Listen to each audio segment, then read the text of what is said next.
কান্না করে কখনো কোনো কিছুর সমাধান করা যায় না। চলেন আমরা বিয়ে করে ফেলি। আপনার বয়ফ্রেন্ড থেকে হাজার গুণে ভালো আমি আছি। ওঠেন আমার সাথে। তুমি কে? আর এসব কি বলছো? দেখো, আমাকে বিরক্ত করো না, আমাকে আমার মতো থাকতে দাও। রাস্তায় বসে কান্না করছেন, এমনভাবে সবাই ভাবছে আপনার জামাই মরছে। ফাজলামি করা বন্ধ করবে, এখান থেকে যাও। ফাইজলামি না, বিয়ে করব। চলেন তো। আয়ান নদীকে কোলে তুলে নিলে নদী চারিদিকে তাকালো। নদী রেগে বলল, এই ছেলে কি করছো? নামাও আমাকে, না হলে আমি চিৎকার দিব। চিকিৎসা দিলে আমি কিস করবো? স্টুপিড ছেলে, আমাকে চিনোস তুই? না। তাহলে আমাকে কেন বিয়ে করবি? নামা আমাকে, না হলে আমি চিৎকার করব, রেপ কেসে মামলা দিব। বললাম তো, চিৎকার দিলে কিস করব। নদী চিৎকার দিলে আয়ন সাথে সাথে কিস করে দিলে নদী ধাক্কা দিয়ে সরিয়ে দিয়ে আয়নের বুকে মারতে লাগলো। আয়ান বলে উঠল, হাত এত শক্ত কেন? নরম হাত নরম ঘুষি দিতে পারেন না? কুত্তা বিড়াল, আমাকে নামিয়ে দে। দেখ, এমনিতেই ভালো লাগছে না, অনেক কষ্টের ভেতরে আছি। কাজী অফিসে যাই, বিয়ে করব। তারপর দুইজন মিলে স্যাড গান শুনে কান্না করব। আমি তোকে বিয়ে করব না, আন্ডা বাচ্চা, ছাড় আমাকে। আইসে বড় মানুষ। আয়ন নদীকে নিয়ে একটাই সিএনজিতে উঠে পড়ল।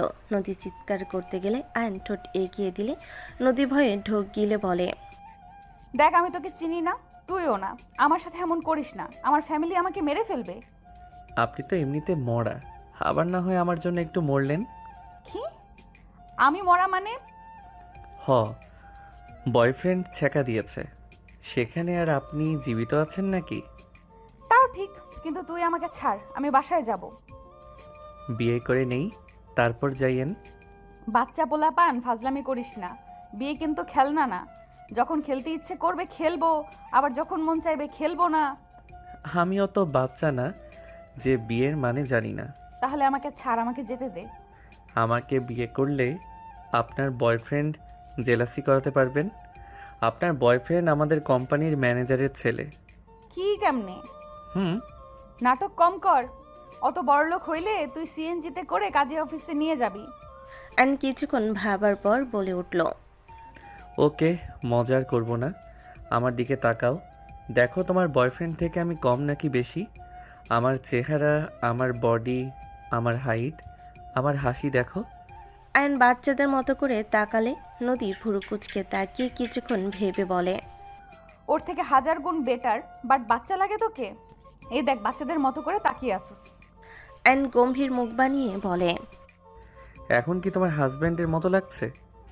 আয়নের কথা শুনে নদীর সাথে সিএনজি ড্রাইভারও হেসে দিল। আয়ন লজ্জা পেয়ে গেল। আয়ন বলে উঠল, মামা, আপনিও হাসলেন। আয়নের কথা শুনে সিএনজিওয়ালা শরীফ বলে উঠল, মামা, আপনার কথাগুলো ফানি, তাই মুখের হাসি আর আটকে রাখতে পারলাম না, ক্ষমা করে দেন। আপনি হাসেন কেন? সিএনজি মামা তার উত্তর দিয়েছে, আমার আর কিচ্ছু বলা লাগবে না। শোনো বাচ্চা, তোমার বিয়ের বয়স হয় নাই, নাক টিপলে দুধ বের হবে। টিপে দেখেন বের হয় নাকি। আর নাকি কি দুধ থাকে? দুধ তো থাকে। নদীর বুকের দিকে চোখ দিলে সাথে সাথে নদী ঘুষি মেরে দিল নাকে। আয়ন নাক চেপে ধরে বলল, বিয়ের আগে জামাইকে মারো, লজ্জা করে না? লুচ্চা, গাড়ি থেকে নাম। আমি ভাড়া করছি। মামা গাড়ি থামান। না মামা, গাড়ি সামনে থামান। সামনে থামালে আয়ন নদীকে কোলে তুলে নিয়ে বলল, চলেন। ছেড়ে দে আমাকে শয়তান, তুই আমার দেহ পাবি, মন পাবি না। যাক বাবা, আমি কি রেপ করতে নিয়ে যাচ্ছি নাকি? মামা আপনি আসেন না, সাক্ষী যদি লাগে। জান মামা, আমি গাড়িটা রেখে আসছি। আপনার গার্লফ্রেন্ড মনে হয় রাগ করেছে। উল্টাপাল্টা কথা না বলে বিয়ে করে নেন, দেখবেন সব ঠিক হয়ে যাবে। হ্যাঁ, অনেক দিন ধরে বিয়ের কথা বলে কেউ মেনে নেয় না, তাই সিদ্ধান্ত নিয়েছি বিয়ে করে নিব। আয়নের কথা শুনে নদীর চোখ বড় বড় হয়ে গেল। নদী মারতে লাগলো। আয়ন কাজী অফিসের দিকে গেল। আয়ন চেয়ারে বসিয়ে দিলে নদী বলে ওঠে, এই ছেলে বেশি বেশি কিন্তু হয়ে যাচ্ছে। জান, এমন করো না, আমরা তো বিয়ে করে নিচ্ছি, এখন আর রাগ করে থাকো না। কাজী সাহেব, আমাদের বিয়েটা পড়িয়ে দেন। আয়নের কথা শুনে কাজী বলে, মেয়েটা তো রাজি না, এই বিয়েটা পড়াতে পারবো না, আর সাথে কোনো সাক্ষী নাই। সাথে সাথে সিএনজিওয়ালা আসলো, এসে বলল, আব্বু ওরা গার্লফ্রেন্ড বয়ফ্রেন্ড, আমি সাক্ষী দেব। আয়ান নদী অবাক হয়ে তাকালো। শরীফ হেসে বলল, এভাবে তাকিয়ে আছেন কেন? আমার আব্বু হয়। মামা দেখেন, আমি ওর গার্লফ্রেন্ড না। ওই আমাকে রাস্তা থেকে তুলে আনছে। আমি এই ছেলেকে চিনি না, হুট করে এসে আমাকে এখানে নিয়ে আসলো। নদীর কথা শুনে কাজী বলে ওঠে, এই বিয়ে হবে না, মেয়েটাকে যেখান থেকে তুলে আনছো দিয়ে আসো। এটা একদম ঠিক হবে না, জোর করে তুলে নিয়ে এসে বিয়ে করা। আয়ান বলে ওঠে, তুমি কি এখনও নাটক করবে নাকি? আঙ্কেল, ওই রাগ করে এসব উল্টাপাল্টা বলছে। আর আপনি বলেন, ওই যদি আমার গার্লফ্রেন্ড না হইতো তাহলে ওই গাড়িতে উঠে কি কিস করার পর চুপ থাকতো? অপরিচিত হইলে সবাইকে ডাকতো না? রাগ করলে যেমন করে তেমন শুধু করছে। সেই জন্য তো বলছি। নদী কিছু বলার আগে আয়ন নদীকে বাহুতে জড়িয়ে নিয়ে বলল, আর রাগ করো না, বিয়ে তো করতে এসেছি জান। আয়ন নদীর কানে কাছে আস্তে আস্তে বলল, আমাকে চুপচাপ বিয়ে করে নেন। আর যদি না করেন, আপনার ভার্সিটিতে আমি ভর্তি হয়েছি, আপনাকে আমি জ্বালিয়ে শেষ করে দিব। সবার সামনে হুটহাট করে কিস করব, বউ বলে জড়িয়ে ধরব, রোমান্স করব। তখন বুঝবেন মজা। কেউ আর আপনাকে বিয়েও করবে না। আর সেখানে আমি বিয়ে করতে চাচ্ছি, ভালো লাগছে না, তাই না? আয়নের কথা শুনে নদী আয়নের কলার ধরে টেনে নিয়ে যেতে লাগলো। কিছুটা দূরে নিয়ে গিয়ে বলল, তুই আমাকে আগে থেকে চিনোস? কয়েকবার দেখেছিলাম আমার ভালো লাগছে, কয়েকবার দেখেছিলাম আমার ভালো লাগছে, তাই আমি বিয়ে করতে নিয়ে এসেছি। বয়ফ্রেন্ড ছিল তাই কিছু বলি নাই। আপনি অনেক ভালো একটা মেয়ে, নরম মনের মানুষ। আমার এমন নরম বাচ্চা টাইপের বউ দরকার, যে আমার উপরে রাগ দেখাবে, ঘুরে আমাকে ভালোবাসবে, আমার কেয়ার করবে। যত কিছু হয়ে যাক আমাকে ছেড়ে যাবে না। আমি দেখেছি ওই ছেলেটা আপনাকে কত অপমান করত, গায়ে হাত তুলতো, কখনোই অসম্মান করা দেখি নাই। তারপর আপনি বেহায়ের মতো ওকে ভালোবেসে গেছেন। আমাকে বিয়ে করলে আমি ওর মতো কখনোই হব না। আয়ন এক নিঃশ্বাসে কথাগুলো বলতে লাগলো। নদী বলে উঠল, আমি বিয়ে করতে পারবো না আমার ফ্যামিলিকে না জানিয়ে। আর তোমাকে আমি চিনি না, জানি না, বিয়ে কিভাবে করব? তুমি কেমন ঘরের ছেলে তাও জানি না। আমি মধ্যবিত্ত ফ্যামিলির ছেলে, আমার নাম আয়ান। আমি অনার্সে ভর্তি হয়েছি, নতুন স্টুডেন্ট আপনাদের ভার্সিটির। 12 দিন ধরে ক্লাস করছি। 10 দিন ধরে আপনাকে ভালো লাগে। 10 দিনে আমাকে বিয়ে করতে এসেছো? যার সাথে 7 বছরের রিলেশন, সেই বিয়েই তো দূর লাথি দিয়ে অন্য একজনের হাত ধরে চলে গেল। আমি রিলেশনে এই জন্য জড়াতে চাই না, আমি সোজা বিয়ে করতে চাই। বিয়ে করলে একে অপর তো সারা জীবন পাশে থাকতে পারবো। কেউ চাইলে সহজে ছেড়ে যেতে তো পারবো না। আর বিয়ে পবিত্র বন্ধন। আমার আশা আমরা ভালো থাকবো। আমি সব বুঝলাম, বাট আমার পক্ষে সম্ভব না। বোঝার চেষ্টা করো। কাউকে না জানিয়ে বিয়ে করতে পারবো না। এইভাবে বিয়ে করলে আমাদের দুজনকে খুন করবে। ওইসব নিয়ে আপনাকে ভাবতে হবে না। আপনি শুধু আমার হাত ধরেন, আমি আপনাকে অনেক ভালো রাখবো। আচ্ছা, একটা মেয়ে শেষ ভরসা কোথায়? তার স্বামীর উপরে তো থাকে নাকি? একটা মেয়ে তো চায় তার স্বামী তাকে ভালোবাসবে, কেয়ার করবে, তাকে সম্মান করবে, তাকে রানীর মতো যেন রাখে, তাই তো চায়, তাই না?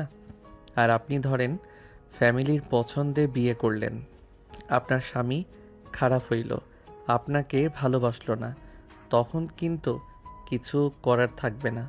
ফ্যামিলি দিন শেষে আপনাকে দোষ দিবে। তার থেকে কি একবার আমাকে বিশ্বাস করে বিয়েটা করে দেখেন? আয়ন নদীকে সুন্দর করে বোঝাতে লাগলো। অনেকক্ষণ বোঝানোর পর নদীর মত চেঞ্জ হয়ে গেল। নদী কিছুক্ষণ ভেবে বলল, বিয়ে করব একটা শর্তে। আগে কাউকে জানানো যাবে না আমাদের বিয়ের কথা। আমি যখন দেখব তোমার মাঝে আমি আমার শান্তি খুঁজে পাচ্ছি, তোমাকে আমার ভালো লাগছে, তখন আমি নিজেই সব প্রকাশ করব। কিন্তু তুমি করতে পারবে না। এইটা কেমন কথা? যেটা বলছি ওটাই। তাহলে আমি কি তোমার সাথে দেখাও করতে পারবো না, কথাও বলতে পারবো না নাকি? পারবে, বাট সাধারণ সিনিয়র আপুদের সাথে যেভাবে বলো সেভাবে বলবে। আর আপনাকে যদি আমার কাছে পেতে ইচ্ছে করে তখন? আমি এসব কিছু করতে দেব না। যদি ভুলে বাচ্চা হয়ে যায় তখন ঝামেলা হবে। কিস পর্যন্ত সীমাবদ্ধ থাকতে হবে। এইটা কোনো কথা বললেন? মানলে মানো, না মানলে বাদ দাও, বিয়ে করা লাগবে না। আর নদীর দিকে তাকিয়ে কিছুক্ষণ ভাবতে লাগলো। আগে বিয়ে করে নেই, তারপর দেখা যাবে কে কাকে কাছে টানে। এমন পাগল করব না, নিজেই আমার কাছে আসার জন্য ছটফট করবেন। আয়নকে ভাবতে দেখে নদী হাতে তুড়ি বাজিয়ে বলল, কি ব্যাপার, কি ভাবো, কি করবে বলো, বাসা যাব? ওকে, ঠিক আছে, চলেন। আয়ান আর নদী দুজন মিলে কাজীকে বিয়ে পড়াতে রাজি করলো। ওইখানে আরেকজন সাক্ষী রেখে বিয়ে পড়ানো শুরু করে দিল। দুজনে বিয়ে সম্পূর্ণ হইলে আয়ন কাজীকে টাকা দিয়ে শফিকে বলল, ধন্যবাদ ভাইয়া, আপনি ছিলেন বলে বিয়েটা করতে পারলাম, না হইলে যে রাগ করছিল। সমস্যা নেই, আমাকে ভাইয়া বলেছেন, এতে আমি অনেক খুশি হয়েছি। দোয়া করি আপনারা দুজন সুখী হন। চলেন আপনাদের দুইজনকে ট্রিট দেই। আর বউ, তুমি চলো।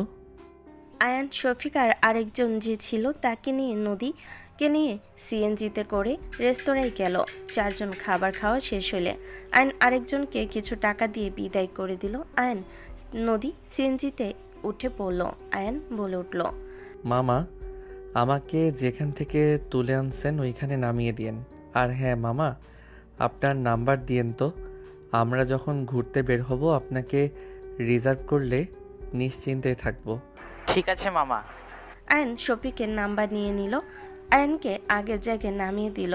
আয়ন শফিককে বলল, ভাই, এটাতে কি বিকাশ নাম্বার আছে? জি আছে ভাই।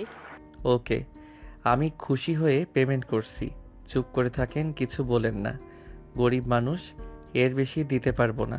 বিয়ের উপলক্ষে আজকে সব কিছু ফ্রি। যান আপনি, আমি ভাবিকে নামে গিয়ে দিয়ে দেবো। ওয়েট করেন। আয়ন শফিকের বিকাশে 20,000 টাকা দিয়ে দিল। শফিক চেঞ্জ করতে চমকে গেল। আয়নকে কিছু বলতে যাবে তখনই আয়ন বলে উঠল, ভাই, কিছু মনে করেন না, রেখে দেন। আপনার ছোট ভাই খুশি হয়ে দিয়েছে। আর আপনাকে দরকার পড়লে কল দিব, যখন আপনার ভাবিকে নিয়ে ঘুরতে যাই। এত?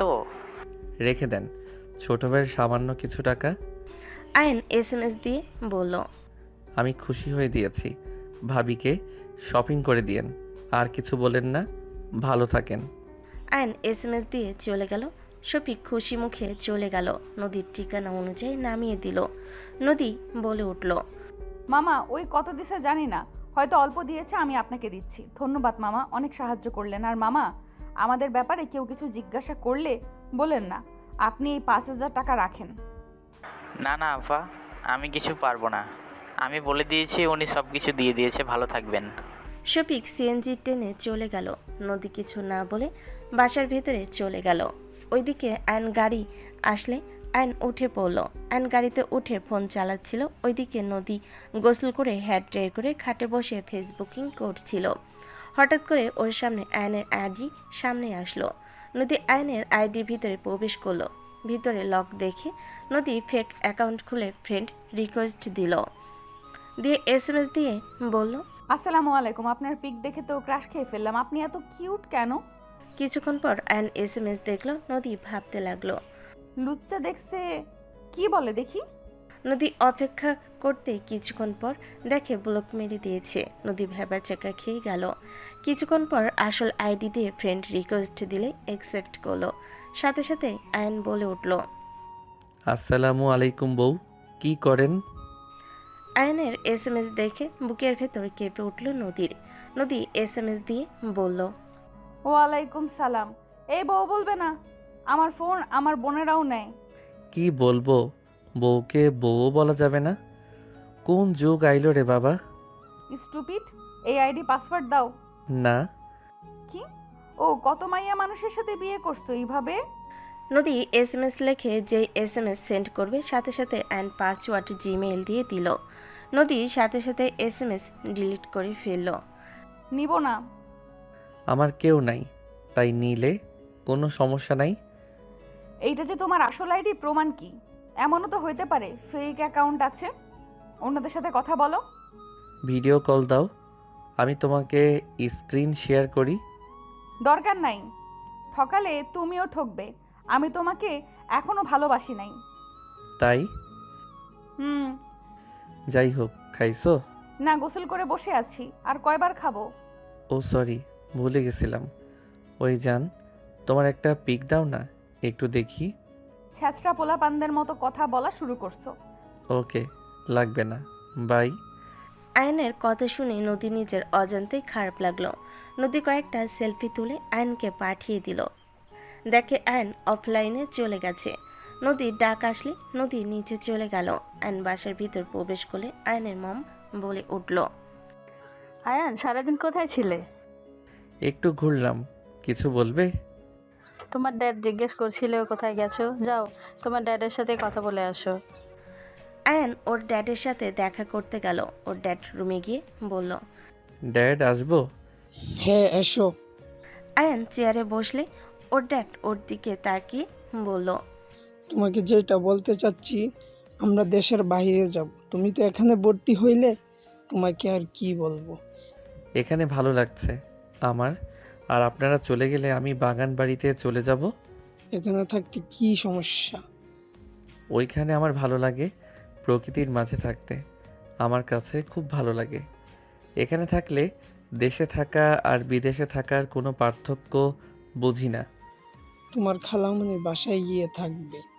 না ড্যাড, আমি একা থাকতে চাই, আমি নিজের মতো চলতে চাই।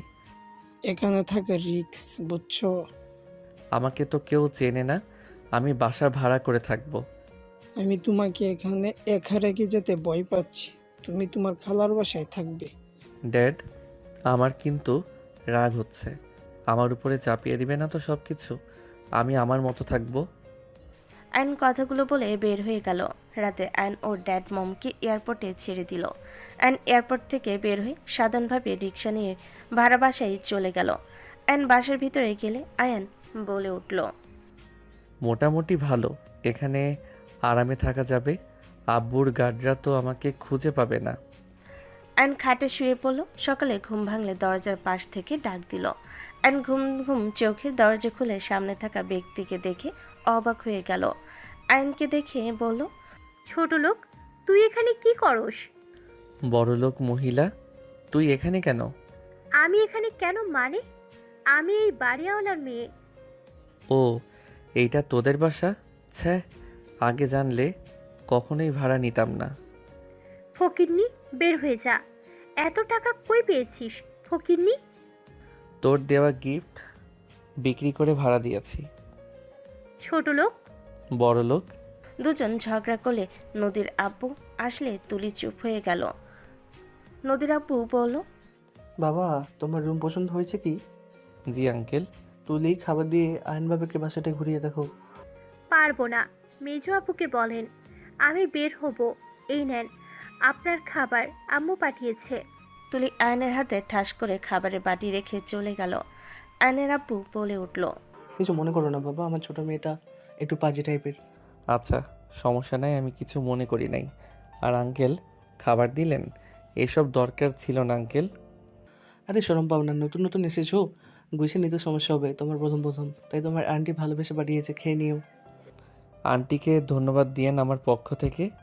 আচ্ছা, ভালো থেকো। আমার মেজো মেয়েকে পাঠিয়ে দিব, ওই তোমাকে সব দেখিয়ে দিবে। ঠিক আছে। নদীর আব্বু চলে গেল। আয়ন খাবার নিয়ে দরজা লাগিয়ে দিয়ে টেবিল ওপর রেখে ওয়াশরুমে চলে গেল। ফ্রেশ হয়ে চেয়ারে বসে খাবার খেতে লাগলো। হঠাৎ করে কলিং বেল বেজে উঠল। আয়ন দরজা খুলে দিলে নদী বলে উঠল, আসসালামু আলাইকুম, আমি নদী। আয়ন নদীর দিকে ভুরকুচকে তাকিয়ে বলল, ওয়ালাইকুম আসসালাম বিবিজান। নদী ভ্যাপাচাকা খেয়ে গেল। নদীর চারিদিকে তাকিয়ে তাড়াতাড়ি ভিতরে প্রবেশ করে দরজা লাগিয়ে দিয়ে আয়নের কলার ধরে বলল, ফাজিল, তুমি এখানে কেন? সত্যি বলতে জানতাম না তোমাদের বাসা, বাট ভাড়া নিয়েছি যখন, তখন তো ভালোই হইল। থাপ্পড় মেরে ঘুরিয়ে দেব। এই বাসা ছেড়ে দিয়ে চলে যাও। আয়ন বাম হাত দিয়ে কোমর জড়িয়ে টান দিয়ে নিজের সাথে জড়িয়ে নিয়ে আলতো করে গালে কিস করে বলল, তোমাকে এত কাছ থেকে দেখতে পারবো আর সেই সুযোগ হাতছাড়া তো আমি করব না জান। ধরা পড়লে কপালে দুঃখ আছে। আমাকে ছাড়ো। ওকে, ছেড়ে দিলাম। শোনো না, কি? কি কি কিনবো বুঝতে পারছি না। রান্না করতে কি কি লাগে? ঘোড়ার ডিম লাগে। আচ্ছা, ওইটা কোথায় পাওয়া যাবে? অ্যান সিরিয়াসভাবে নদীর মাথায় টুকা দিয়ে বলল, ফাজিল ছেলে মধ্যবিত্ত হয়েও কিছু জানো না নাকি? জানি, বাট কোনটা কিনলে ভালো হবে সেইটা বুঝি না। আব্বু তোমাকে বাসা ঘুরিয়ে দেখাতে বলেছে, বাইরে যেতে দিবে না। তুমি বয়সে ছোট দেখে আমাকে পাঠিয়েছে। তোমরা কি সব ভাড়াটিয়াকে এভাবে দেখাও নাকি? আর ছেলে মানুষ কয়টা, এভাবে তোমাদের পাঠায় কেন? ও ফালতু কথা বলো না। এখানে সবাই ফ্যামিলি নিয়ে থাকে। টাকার দরকার ছিল তাই তোমার থেকে অ্যাডভান্স নিয়ে থাকতে দিয়েছি। আমি ছাড়া আমার 2 বোনের কাবিন হয়ে গেছে, তাই তুমি বাসা ভাড়া পাইছো। 2টা কারণে পাওয়া সম্ভব হয়েছে, বুঝলে? বুঝলাম। আসো খাবার খাই। খাইছি, তুমি খাও। আসো না, খাওয়াই দেই। আয়ন নদীকে বসিয়ে দিয়ে খাবারের লোকমা দিলে নদী মুখে নিয়ে নিল। আর নিজেই খেতে লাগলো। নদী বলে উঠল, দেখো আর খেতে পারবো না, বমি করে দিব। ওকে ঠিক আছে। যাই হোক, আন্টি রান্না অনেক মজার। আম্মু প্রশংসা শুনলে ঘন ঘন রান্না করে দিবে, সাথে দাওয়াতও দিবে। তাহলে তো ভালো, আন্টির সাথে ভাব জমাতে হবে। থাক ফাজিল। আচ্ছা থাকো, আমি ধুয়ে দেই। আমি ধুয়ে নিয়ে যাচ্ছি। আমি করে দেই। চুপ করো, পরে আবার বলবে বউ থাকতে আমাকে এইসব কাজ করা লাগছে। আয়ন ফিক করে হেসে দিল। নদী বেশ অবাক হয়ে গেল ওর হাসি দেখে। আয়নের দিকে মুগ্ধ নয়নে তাকিয়ে বলল, ছেলে মানুষ এত সুন্দর করে হাসতে পারে, ওকে না দেখলে বিশ্বাস হতো না। ওই কি দেখেন? নদী ভাবনার জগৎ থেকে বের হয়ে রান্নাঘরে গিয়ে বাটিগুলো ধুয়ে আয়নকে বলল, আমি রেডি হয়ে আসছি, তুমি রেডি হয়ে নাও। যাবে বাজার করতে? হুম। নদী চলে গেল। আয়ন তাড়াতাড়ি করে রেডি হতে লাগলো। ওদিকে 3 তলে চলে গেল। নদী রান্নাঘরে গিয়ে বাটি রেখে বলল, আম্মু তোমার রান্না ওই ছেলেটা অনেক পছন্দ করছে, তোমার অনেক প্রশংসা করছে। তাই সত্যি? হ্যাঁ আম্মু, ছেলেটা বাচ্চা পোলানা, বাজার করতে যাবে কিছু বুঝতে পারছে না। ওর সাথে কি যাব আমি? যা, তোর আব্বু দেখার আগেই চলে আসছিস। ওকে। নদীর কথা শুনে তুলি বলল, চেনো না জানো না, একটা ছেলের সাথে বাজারে যাবে? ফাজলামি করো। কি হয়েছে? ওই তো ছোট একটা ছেলে। ওই আমার সাথেকার, আমার ক্লাসমেট। ওর ব্যাপারে আমি খুব ভালো করে জানি, বুঝলে? ওই তো ছোট না। তুই আমার 4 বছরের ছোট, ওই ছেলে তাই। যাও গা, তোমার ইচ্ছে যাও, মাথায় তুলে নাচো। ওকে? তুই এই ছেলেকে নিয়ে এত সমস্যা কেন করছিস? ওই ছেলে কি খারাপ নাকি? হ্যাঁ। কি, কেন, কি করেছে ওই ছেলে? ওকে আমার পছন্দ হয় না, ওকে দেখলেই আমার রাগ হয়। সমস্যা কি? খারাপ বললি? কি খারাপ করলো যে খারাপ বললি? ওই কি মেয়েবাজ নাকি নেশা করে নাকি জুয়া খেলে নাকি বেয়াদবি করে? ভাষা খারাপ। কোনোটাই না, কিন্তু আমার রাগ হয় ওকে দেখলে। আমার মন চাই ওর মুখে খুশি মেরে দিই। কোনোটাই নাই, তাহলে কেন তোর এত রাগ হবে? তোকে কি খারাপ প্রস্তাব দিয়েছিল নাকি? জানি না, ধুর, যাও তো, এত প্রশ্ন করে মাথা খারাপ করো না তো। তুলি বিরক্ত হয়ে চলে গেল। নদী রুমে চলে গেল, ফ্রেশ হয়ে রেডি হয়ে নিল। নদী আয়নের রুমের সামনে গিয়ে নক করলে আয়ন দরজা খুলে বলল, রেডি হইলেন নাকি? ঘুমাতে গেছিলেন? নিচে চলো তারপর বলি। নদী চলে গেল। দুজন উঠে পড়ল। নদী বলে ওঠে, আমার বোন তুলিকে চেনো তুমি? নদীর কথা শুনে আয়ন চমকে উঠল। আয়ন বলে উঠল, কোন তুলি? সকালে যে খাবার দিতে এসেছিল ওই। হঠাৎ এই কথা কেন জিজ্ঞেস করছেন? ওই তোমার ক্লাসমেট বলে তুমি কি ওর সাথে কিছু করেছো নাকি? ওই এত রেগে আছে কেন তোমার উপরে? কেন মনে হয় রেগে আছে ওই জানে। ওকে জিজ্ঞেস করেন গা, আমি কিছু জানি না। কিছু বললো না, শুধু রাগ দেখালো। ও, একজন মানুষকে যে সবাই পছন্দ করবে তার কোনো মানে হয় না। কেউ অপছন্দ করবে, কেউ পছন্দ করবে, এই তো দুনিয়া। তা ঠিক। দুজন বাজারে চলে গেল। 3 ঘন্টার ভিতরে সব কিনে নিল। আয়ন নদীকে ফুচকা খাওয়াতে লাগলো। নদী ফুচকা খাচ্ছিল আর আয়নের দিকে তাকিয়ে বলল, তুমি নাও না কেন? আমি এইসব খাই না। মুখে দিয়ে দেখো, এটার ফ্যান হয়ে যাবে। নদী জোর করে একটা মুখে দিল। ঝালে আয়ন চোখ দিয়ে পানি পড়তে লাগলো। আয়নের নাক, ঠোঁট, চোখ লাল হয়ে যেতে লাগলো। আয়ন নদীর প্লেট থেকে আরেকটা নিয়ে খেতে লাগলো আর বলতে লাগলো, আসলে অনেক মজা তো। এই তুমি ঝাল খেতে পারো না? আর এই খেও না, মরে যাবে তো। মামা ওকে টক পানি দেন তো। নদী আয়নের চোখ ওড়না দিয়ে মুছে দিতে লাগলো আর টক পানি খাওয়াতে লাগলো। আয়নের ঝাল আরও বেড়ে গেল। নদী আয়নকে পানি দিল, সাদা পানি। আয়ন সাদা পানি দিয়ে কুলি করতে লাগলো। নদী বলে উঠল, তুমি ঝাল খেতে পারো না, আমাকে আগে বলবে না? এ কি অবস্থা, বাসায় চলো। ফুচকাওয়ালাকে টাকা দিয়ে দেই। আয়ন টাকাটা দিয়ে দিল। গাড়িতে সব জিনিস তুলে আয়ন নদী উঠে পড়ল। নদী আয়নকে বাতাস করতে লাগলো। আয়নের ঝালে মাথা ঘুরে উঠল। আয়ন বলে উঠল, এত ঝাল মানুষ খায় নাকি? এত খাইলে ভিতরে সমস্যা হবে। আমাদের মুখ আপনার মতো না, বুঝলেন? আপনি আমাকে বলতেন যে আমি ঝাল খাইতে পারি না, তাহলে তো আমি জোর করে দেই না। আরে ফুচকা মজা আছে তো। আর বউ এত আদর করে দিল, না খেয়ে কি থাকা যায় নাকি? নদী রাগী লোক নিয়ে তাকাতেই দেখে চোখ দিয়ে পানি গড়িয়ে পড়ছে। আয়ন অবাক হয়ে বলল, এই কান্না কেন করছেন? চুপ করো, আমার সাথে কথা বলবে না। আমার জন্য তোমাকে ঝাল সহ্য করতে হচ্ছে। আমার জন্য তোমার এমন হইল। আমি যদি জোর না করতাম তাহলে তোমার এই অবস্থা হতো না। আরে পাগলি, এটার জন্য কে কান্না করে? আরে কান্না বন্ধ করো, আমার কিছু হয় নাই। এই দেখো আমি একদম ঠিক আছি। নদীতে বাসের সামনে থামালে নদী কিছু জিনিস নিয়ে ভিতরে গেল। আয়ন বাকি জিনিস নিয়ে যেতে লাগলো আর কিছু রিক্সাওয়ালা নিয়ে দিতে লাগলো। রুমের ভিতর দিয়ে আসলে আয়ন ভাড়া ডাবল দিল আর এক্সট্রা টিপ দিয়ে দিল। রিক্সাওয়ালা খুশি হয়ে চলে গেল। নদী দরজা লাগিয়ে দিয়ে সোজা আয়নকে সোফায় ফেলে দিয়ে দুহাত চেপে ধরে আয়নের উপরে উঠে ঠোঁট জোড় নিচে দখলে নিয়ে চুষতে লাগলো। আয়নের চোখ বড় বড় হয়ে গেল। আয়ন নদীকে নিচে ফেলে কিস করতে লাগলো। আয়ন নদী বুকের দিকে যেতে নিবে, সাথে সাথে নদী থামিয়ে দিয়ে আয়নকে সরিয়ে দিয়ে দৌড়ে উঠে চলে গেল। আয়ন ফ্লোরে পড়ে থেকে নদী চলে যাওয়ার দিকে তাকিয়ে হেসে উঠল। বউ আমার নিজের ইচ্ছে আসবে আমার কাছে, আমার জোর করে কিছু নিতে হবে না। আয়ন ফ্লোরে পড়ে থেকে নদী চলে যাওয়ার দিকে তাকিয়ে হেসে উঠে বলল। আয়ন হাসতে লাগলো। হেসে দরজা লাগিয়ে দিয়ে সব একাই গুছিয়ে নিতে লাগলো। মাংস ও মাছ কেটে নিয়ে আসার জন্য সহজে পলিথিনে তুলে বেঁধে ফ্রিজে রাখলো আর দুপুরের জন্য খাবার রান্না করতে লাগলো। তুলি রুমে এসে বলল, কি রে ছোট লোকের বাচ্চা, কি করিস? রান্না করি। বড় লোকের বাচ্চা চোখে পড়ে না? এটা কি রান্নাঘর নাকি বস্তি ঘর? আমি ভাড়া দিয়েছি, এখন আমার যা মন চাইবে তাই করব। তোর কোনো সমস্যা? আমার সমস্যা কি মানে? তুই এই বাসা থেকে চলে যা, আমি তোকে খুন করব যদি আমার সামনে দেখি। তুই কি আমাকে মেরে ফেলা বাদ দিয়েছিস নাকি? আমাকে তো মেরেই ফেলছস। দেশে কবে আইছোস? 1 মাস হইছে। প্রবাস জীবন ছেড়ে আসলি কেন? তোর সংসার চলবে ফকিরনি?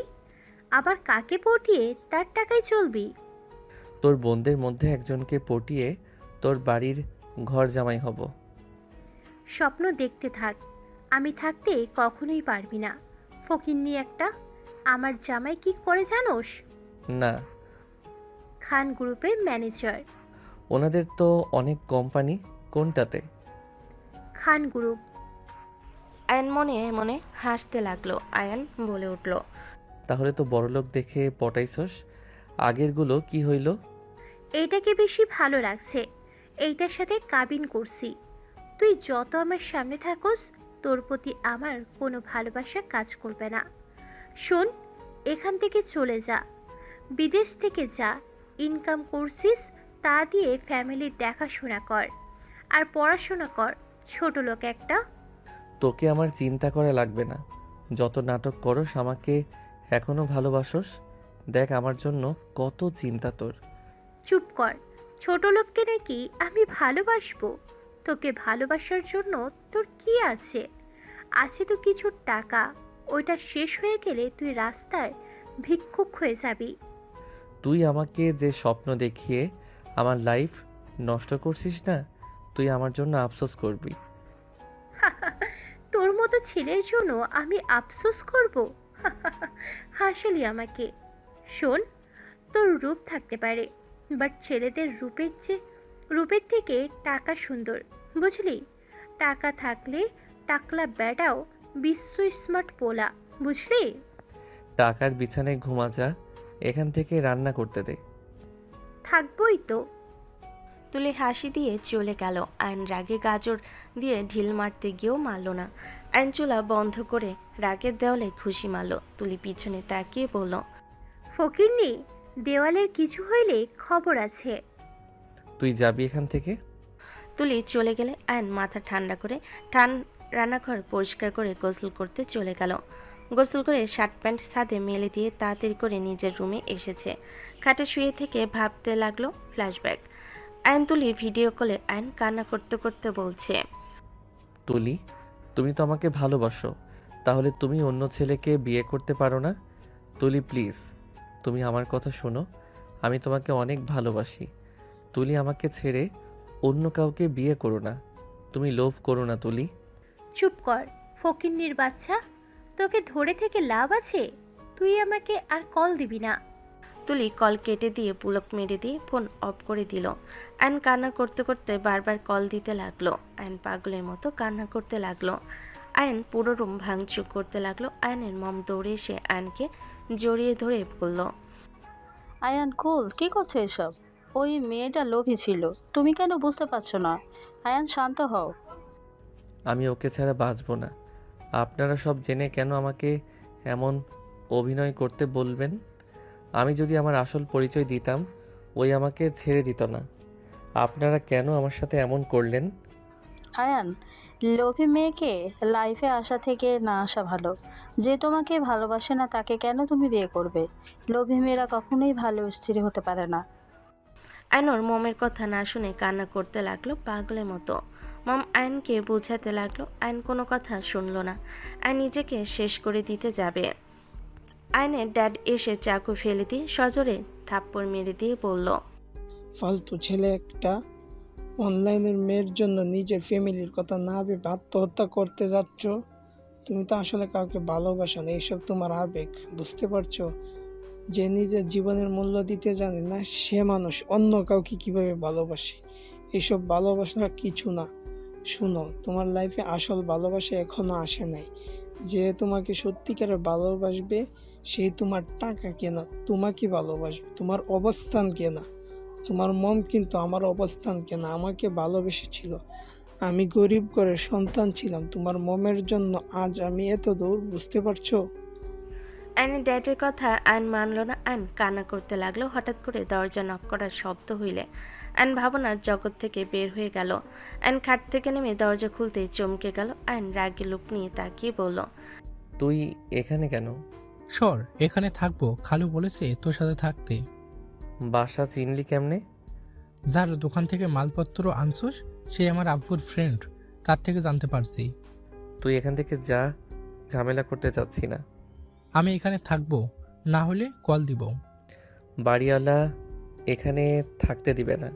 নো টেনশন, আমার আঙ্কেলের বাসা এটা, আমার ফুপা হয়। কি আমার ছোট ফুইর বাসা। বলিস কি? আমার পরিচয় তাহলে ফাঁস হয়ে যাবে নাকি? চিল, কেউ তোকে চেনে নাই, সরি চিল, কেউ তোকে চেনে নাকি? চেনে তো রাফি ভাইয়া আর আফুকে চেনেন। তোর বন্ধু হয়, এটাই পরিচয় দিব। সর এখান থেকে, ভেতরে ঢুকতে দে। রাগি ভিতরে প্রবেশ করলো। আয়ন দরজা লাগিয়ে দিল। আয়ন বলে উঠল, দেখ, ভুলেও আমার পরিচয় ফাঁস করলে আমি তোকে গিলে খাবো। খালু আমাকে দেখা শোনার জন্য পাঠিয়েছে, আর সেখানে আমি তোকে বাস দেব নাকি? নিজের খালাতো ভাইকে বাস কিভাবে দেয় বল? মাথায় রাখলে ভালো। অনেক ক্ষুধা লাগছে, খাবার অর্ডার দে। রান্না করছি। কি তুই রান্না করছিস? খাওয়া যাবে কি? আমি সব পারি, খাওয়া যাবে না কেন? কি রান্না করছিস? ফিশ ফ্রাই আর চিকেন। তুই খাইছস? না। আয় দুজন মিলে খাই। চল, ক্ষুধাও লাগছে। ভাত রান্না করস নাই? এইসব কি দিয়ে খাবো? আর এইসব কি তেল দেশ নাই, সরি, আর এইসব কি তেল দেশ নাই? কিপটামি করছিস নাকি? আমি এমনভাবে খাই। কসু দূর, আমি অর্ডার দেই। রাকিব বলে উঠল। রাকিব বিরিয়ানি অর্ডার দিয়ে ওয়াশরুমে চলে গেল। আয়নও রান্না করা খাবার খেতে লাগলো। খাওয়া শেষ করে আয়ন খাটে শুয়ে পড়ল। রাকিবের বিরিয়ানি আসলে রাকিব বিরিয়ানি রিসিপ্ট নিয়ে খেতে লাগলো। আয়নের দিকে তাকিয়ে বলল, খাবি? না, ঘুমাবো। আয়ন ঘুমিয়ে গেল। রাকিব বলে উঠল, কচু খায় বেটা, এইসব খায় কেমনি? মাঝে মাঝে সিদ্ধ করা খাবার খায়। ওয়াক থু। রাকিব খাবার খেয়ে আয়নের পাশে কোলবালিশ জড়িয়ে ঘুমিয়ে গেল। সন্ধ্যার দিকে আয়নের ঘুম ভাঙলে আয়ন লাফ দিয়ে উঠল। আয়ন ঘড়ির দিকে তাকিয়ে তাড়াতাড়ি উঠে ফ্রেশ হয়ে ছাদে চলে গেল। ছাদে যেতে দেখে রাকিব, তুলি, নদী আর নদীর বড় বোন রূপা হাসাহাসি করছে। আয়ন চুপচাপ ওর শার্ট প্যান্ট তুলতে লাগলো। রূপা আয়নকে দেখে বলল, এই ছেলে তোর বন্ধু তাহলে? আয়ান এদিকে আয়, তোর প্রশংসা করলাম আফুদের কাছে। আয়ন সামনে এগিয়ে গেলে তুলি বলল, ওর সাথে পরিচয় হওয়ার কিছুই নাই, দেখেই বোঝা যায় নেশাখোর। তুই ওর সাথে ঝামেলা কেন করস? প্রথম দিন ও ভার্সিটিতে গিয়ে ঝামেলা করছস, আবার এখানে? আসসালামু আলাইকুম। আপনি বড় আপু তাহলে? ওয়ালাইকুম আসসালাম। হ্যাঁ, আমাকে চেনো নাকি? পেতনির আইডিতে আপনার পিক আছে। একসাথে কার?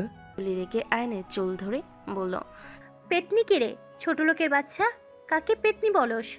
সবাই তুলিকে সরিয়ে দেওয়ার চেষ্টা করতে লাগলো। আইন তুলির পায়ে পাড়া মারলে তুলি ছেড়ে দিয়ে পা ধরে বসে কান্না করতে করতে বলল, কুত্তা, তোর বউ তোকে জুতো পেটা করবে দিনরাত। তোর কপালে বুইরা বেটি জুটবো। তোর থেকে তো হাজার গুণ সুন্দরী আর ভালো মনের তো হইব। তোর মতো কুৎসিত মনের মানুষ না হইলেই হয়। কুত্তা, আমি কুৎসিত মনের মানুষ? তুই কুৎসিত, তোর 14 গোষ্ঠী। ঢং দেখে বাঁচি না। আমার চুলগুলো কয়টা তুলে ফেলছে রাক্ষসী মাইয়া। ওকে তো আমি। তুলি মারতে যাবে, সাথে সাথে রাকিব বলল, ভাই তুই যা, ওর সাথে আমার লাগে।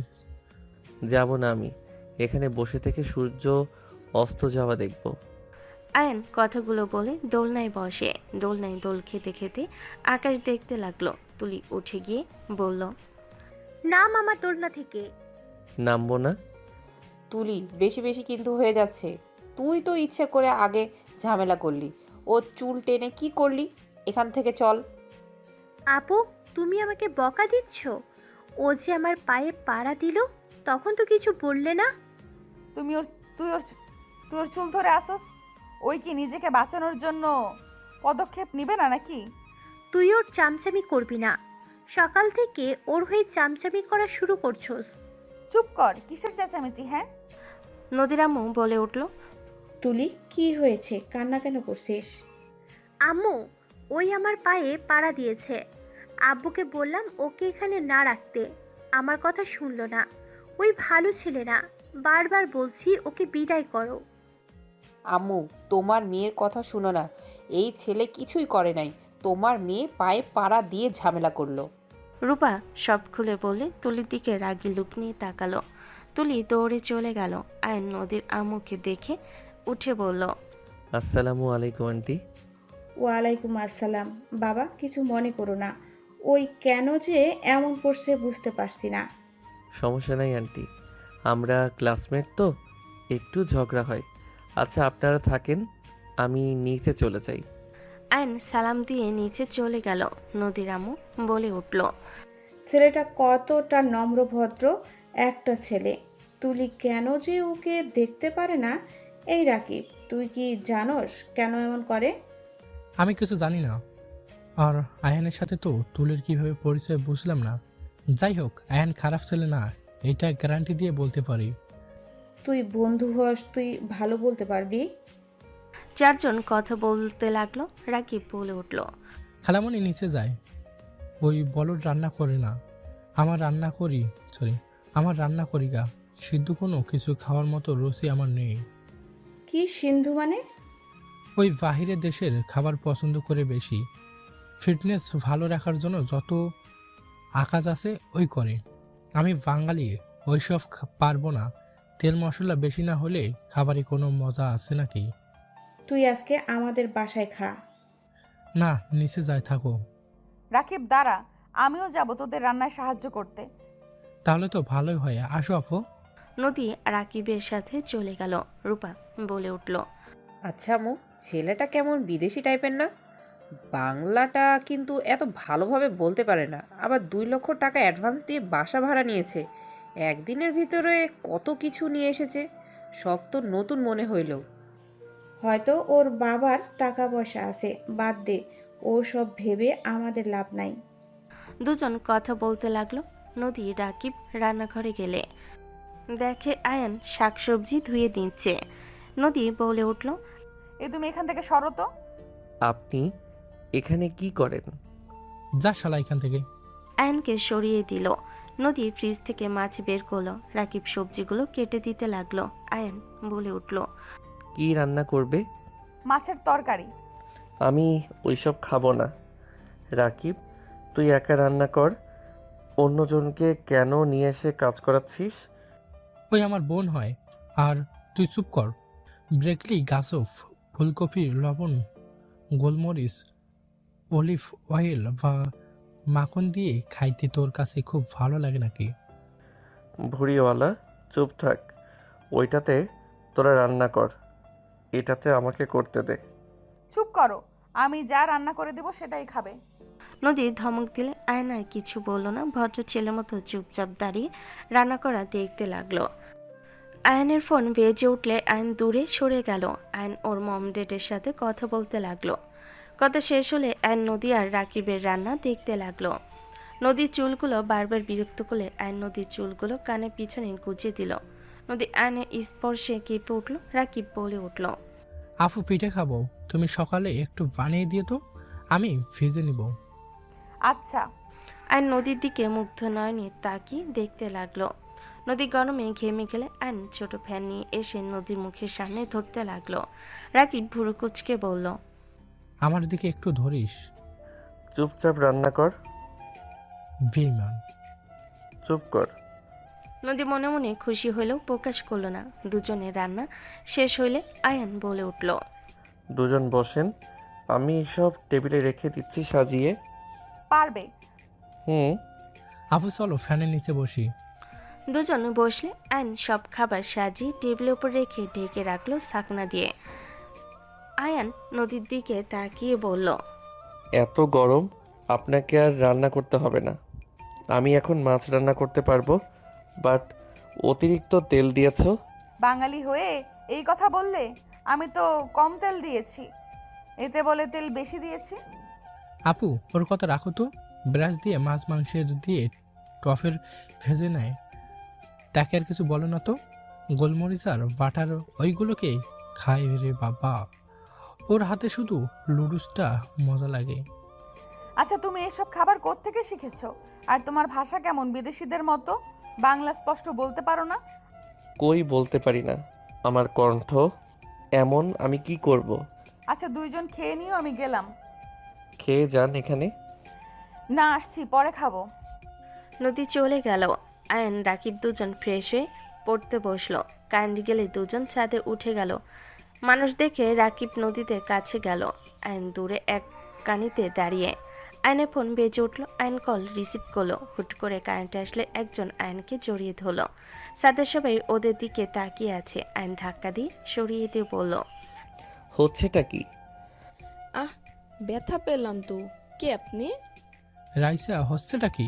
রাকিবের কথা শুনে রাইসা পিছনে তাকাতে সবাইকে দেখে ভ্যাবাচাকা খেয়ে গেল। নদীর আম্মু বলে উঠল, রাইসা, এসব কি? না মানে খালামণি, আমি ভাবছি রাকিব ভাইয়া। এইদিকে আয়। সরি ভাইয়া, আমি রাকিব ভাইয়াকে ভেবেছিলাম। অ্যান্ড অন্য বাহিরের দিকে তাকিয়ে থাকে। ফোনে SMS করতে লাগলো। সবাই নিচে চলে গেল। আয়ন দোলনায় বসলো। অনেকক্ষণ থেকে 10টার দিকে রুমে গিয়ে খাবার খেয়ে নিল। খেয়ে শুয়ে পড়তে ফোন হাতে নিয়ে দেখে নদী SMS দিয়েছে। অন্যের মেয়ের ছোঁয়া অনেক মজা, তাই না? বউয়ের ছোঁয়া সব থেকে মজা। সত্যিটা বলো, আমাকে ফ্রেন্ড হিসেবে দেখতে পারো? সত্যি বললাম, মিথ্যা কেন বলবো? ঘুমানো বাদ দিয়ে অনলাইনে কেন? বউয়ের সাথে কথা বলতে ইচ্ছে করছিল, তাই অনলাইনে আসলাম। দেখলা, বউ SMS দিয়েছে, তাই দেখলাম বউ SMS দিয়েছে, কথা বলি। মাও। ওকে। 1 মাস পর আয়ন কান্না কান্না কণ্ঠে বলল, আমি কিছু করি নাই। এই মেয়ে মিথ্যা বলছে। ওই মেয়ে আমাকে এখানে ডেকে নিয়ে এসেছিল। ওর লাইটটা নাকি জ্বলছে না। ও রাতে ভয় পায়, রাকিব নাই, তাই আমি যেন লাইটটা লাগিয়ে দেই। আঙ্কেল আন্টি আমার কথা বিশ্বাস করেন, আমি সত্যি এই মেয়ের সাথে কিছু করি নাই। নদীর আপু ঠাস ঠাস করে থাপ্পড় মেরে বলল, কোনো কথা শুনতে চাই না। তুমি এখন এই বাসা থেকে বের হয়ে যাও। তোমার কোনো কথা আমি শুনতে চাই না। আয়ন নদীর আব্বুকে বোঝাতে লাগলো। হঠাৎ করে ধাক্কা মারে নদীর উপা তুলি পায়ের কাছে গিয়ে আয়ন পড়ল। তিনজনই অবাক হয়ে গেল। নদী তুলি আয়নকে তুলে বলল, আব্বু কি হয়েছে? তুমি ওকে এইভাবে ধাক্কা কেন দিলে? রাইসা, তুই কান্না কেন করছিস? রাইসা কি হয়েছে? কান্না কেন করছিস? কথা বল। আর আব্বু আম্মু তোমরা রেগে কেন আছো? ওই আমাকে রেপ করতে নিয়েছিল। কথাগুলো বলে কান্না করতে লাগলো। তিনজন হতভম্ব হয়ে গেল। আয়ন কিছু বলতে যাবে, সাথে সাথে নদী ঠাস ঠাস করে থাপ্পড় মেরে বলল, ছি, তুই ওকে রেপ করতে নিয়েছিলি? তুই এত নিচে নেমে গেছিস?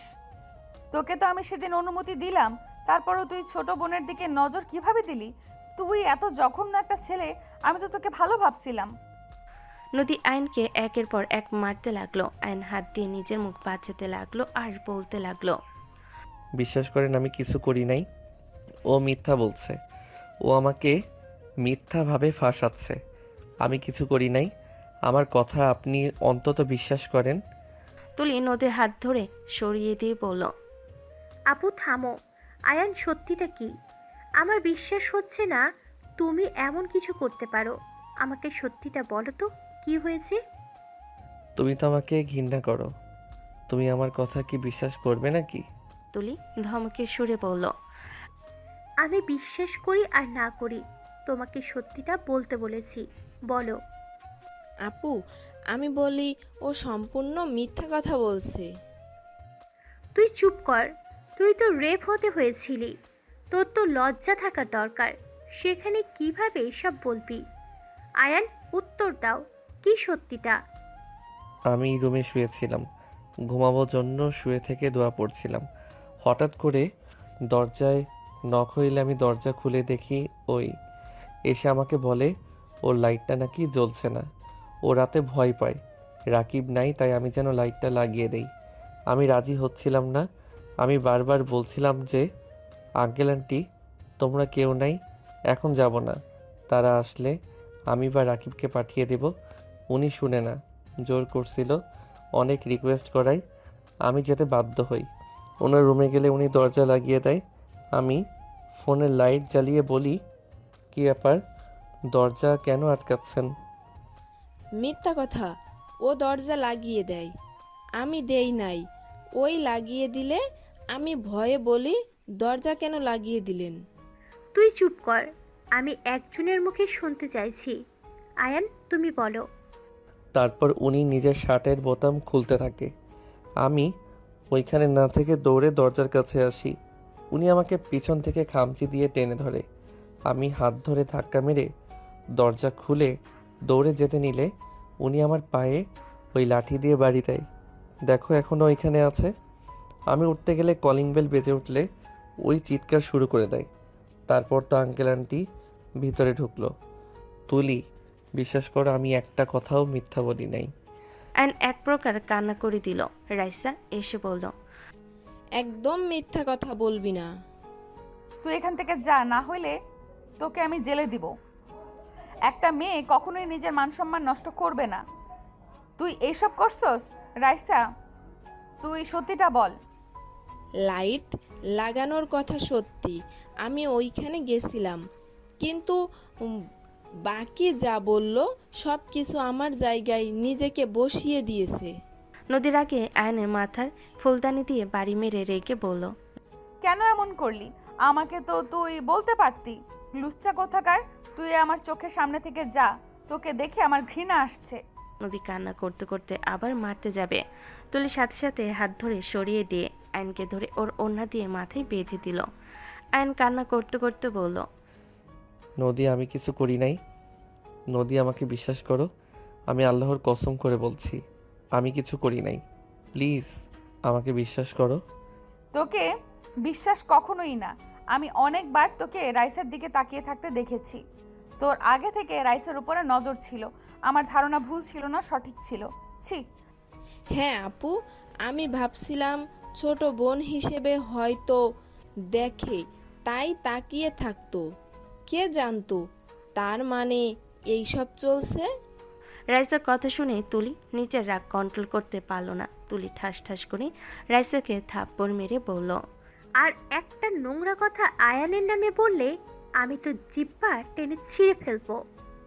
তুই ওই ছেলের জন্য রাইসাকে মারলি? তুই নিজে তো কতবার বলেছিস ওই খারাপ ছেলে। হ্যাঁ বলছি ওই খারাপ ছেলে, তার মানে এই না যে ওই লুচ্চামি বদমাইশ। ওকে আমি অনেক ভালো করে চিনি। আমি ওকে সহ্য করতে পারি না, কিছু কারণ আছে যার কারণে ওর সাথে ঝামেলা করি। এর মানে এই না যে ওর নামে মিথ্যা অভিযোগ করবে আর আমি সেটা বিশ্বাস করব। তুই বিশ্বাস কর আর না কর, আমরা নিজের চোখে দেখেছি। কি দেখছো? হ্যাঁ কি দেখছো? রাইসিকে ওই ধরেছে? না। তাহলে কিভাবে বলল যে ওই ওর সাথে নোংরামি করেছে? শোন রাইসা, তোর যে ওর উপরে নজর আমি খুব ভালো করে জানি। ওর সাথে যত নোংরামি করে ওকে পাবো ভেবে থাকলে জীবনে বড় ভুল করবি। ওকে যদি হাজারটা সুন্দরী মেয়ের মাঝে ছেড়ে দেয়, ওই তার ভিতরে আমাকে খুঁজে নেবে। আমি ওর সাথে এক রুমে থেকেছি, আমার রুমমেট ছিল ওই। লন্ডনে ওই আর আমি একই রুমে একই বাসে থাকতাম। ওর চরিত্র কেমন আমার থেকে কেউ ভালো জানে না। ওই এখানে এসেছে আমার জন্য, আমাকে জ্বালানোর জন্য। জ্বালানো বলতে এই না যে ওই আমার দিকে খারাপ নজরে তাকাবে বা আমার শরীরে হাত দেবে। ওর সাথে আমার রিলেশন 3 বছরের ছিল, বুঝতে পারছিস? তুলির কথা শুনে সবাই থমকে গেল, বিশেষ করে নদী অপলক দৃষ্টিতে তাকিয়ে থাকলো।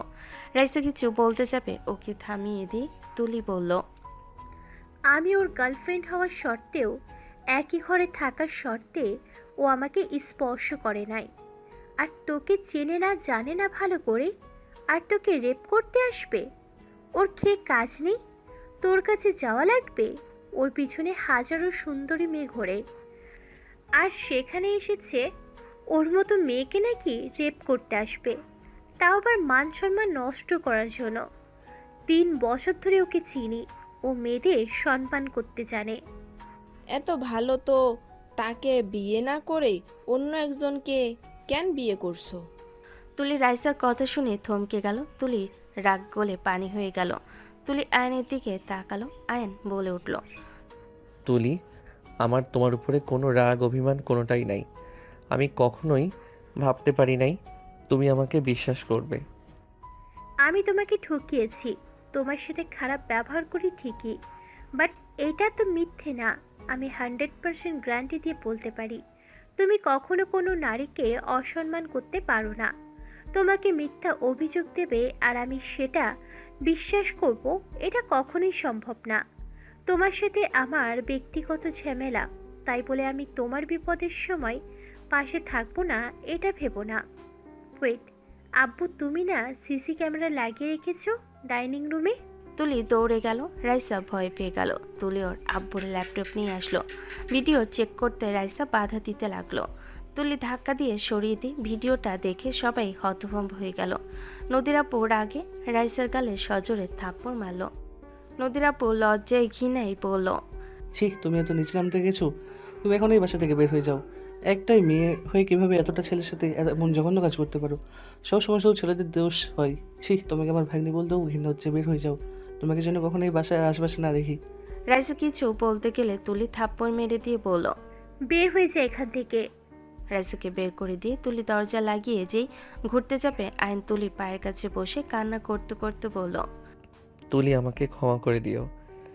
আমি তোমার উপরে রাগ করে তোমাকে জ্বালানোর জন্য একটা কাজ করে ফেলছি। তুলি, আমি তোমাকে অনেক ভালোবাসতাম। তুমি আমাকে ধোঁকা দেওয়ার পর আমার অনেক কষ্ট হচ্ছিল।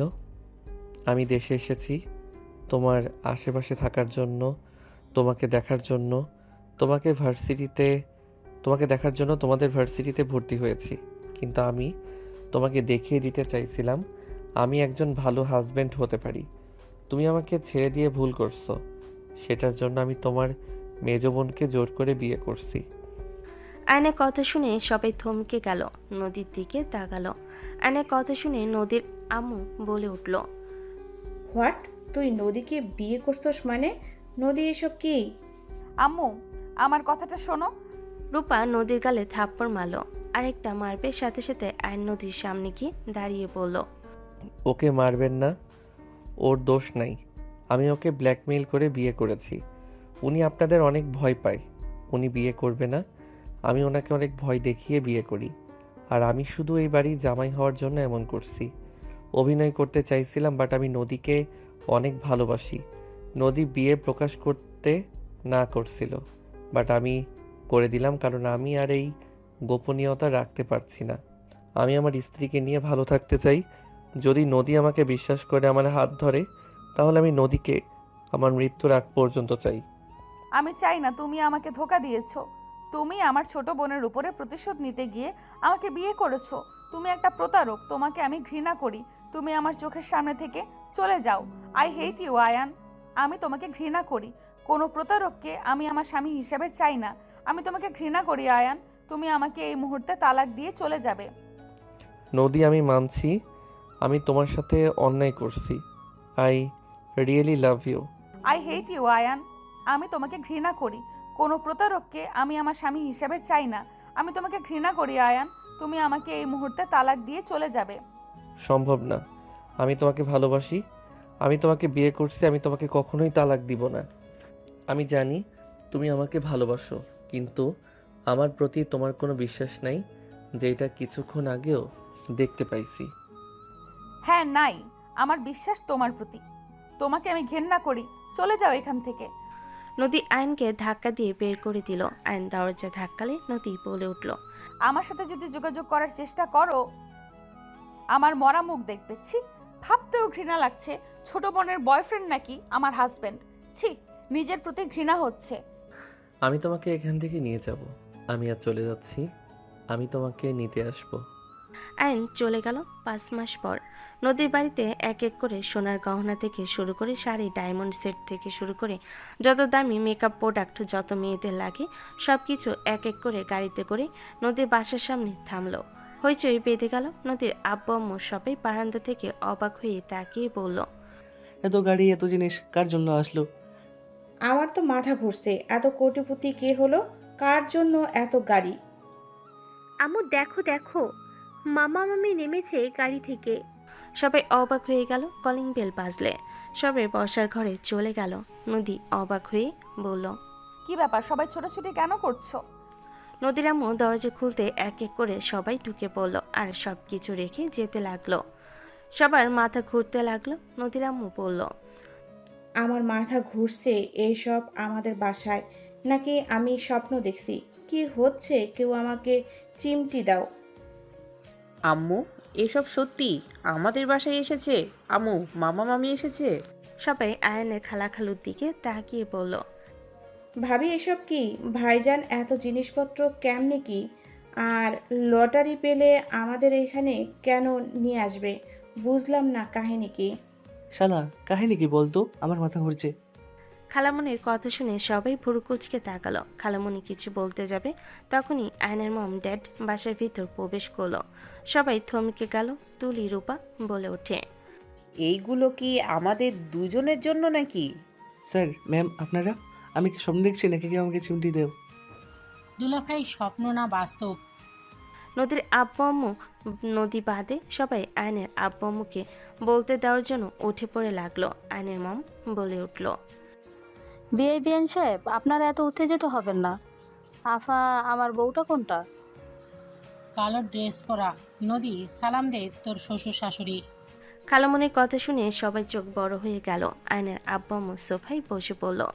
তখনই রাফি আতিয়া ভেতরে প্রবেশ করলো। তুলি বলে উঠল, আব্বু আম্মু আমার আইডল। আতিয়া খান ফ্যাশন ডিজাইনার। ম্যাম, স্যার, বসেন। দুজন সালাম দিল। নদীর আব্বু পড়ে যাবে খুশিতে। সাথে সাথে খালামনি ধরে বলল, দুলাভাই, ফিদা হয়ে যায়েন না, স্বাভাবিক থাকেন। এত খুশি হওয়ার কিছু নাই, ওনারা নদীকে তুলে নিয়ে যেতে এসেছে। মানে কি মামি? তোমার বিয়ের প্রস্তাব নিয়ে এসেছে ওনারা। খালামণির কথা শুনে সবাই অবাক হইল। নদী বলে উঠল, স্যার ম্যাম, আপনাদের আমি কিছু কথা বলতে চাই। আমাকে মাফ করবেন, আমি আপনার ছেলেকে বিয়ে করতে পারবো না। নদীর কথা শুনে সবাই অবাক হয়ে গেল। আয়নের মম বলে উঠল, বিয়ে করতে পারবে না কেন? তুমি কি অন্য কাউকে ভালোবাসো? নদী, পাগল হয়ে গেছোস নাকি?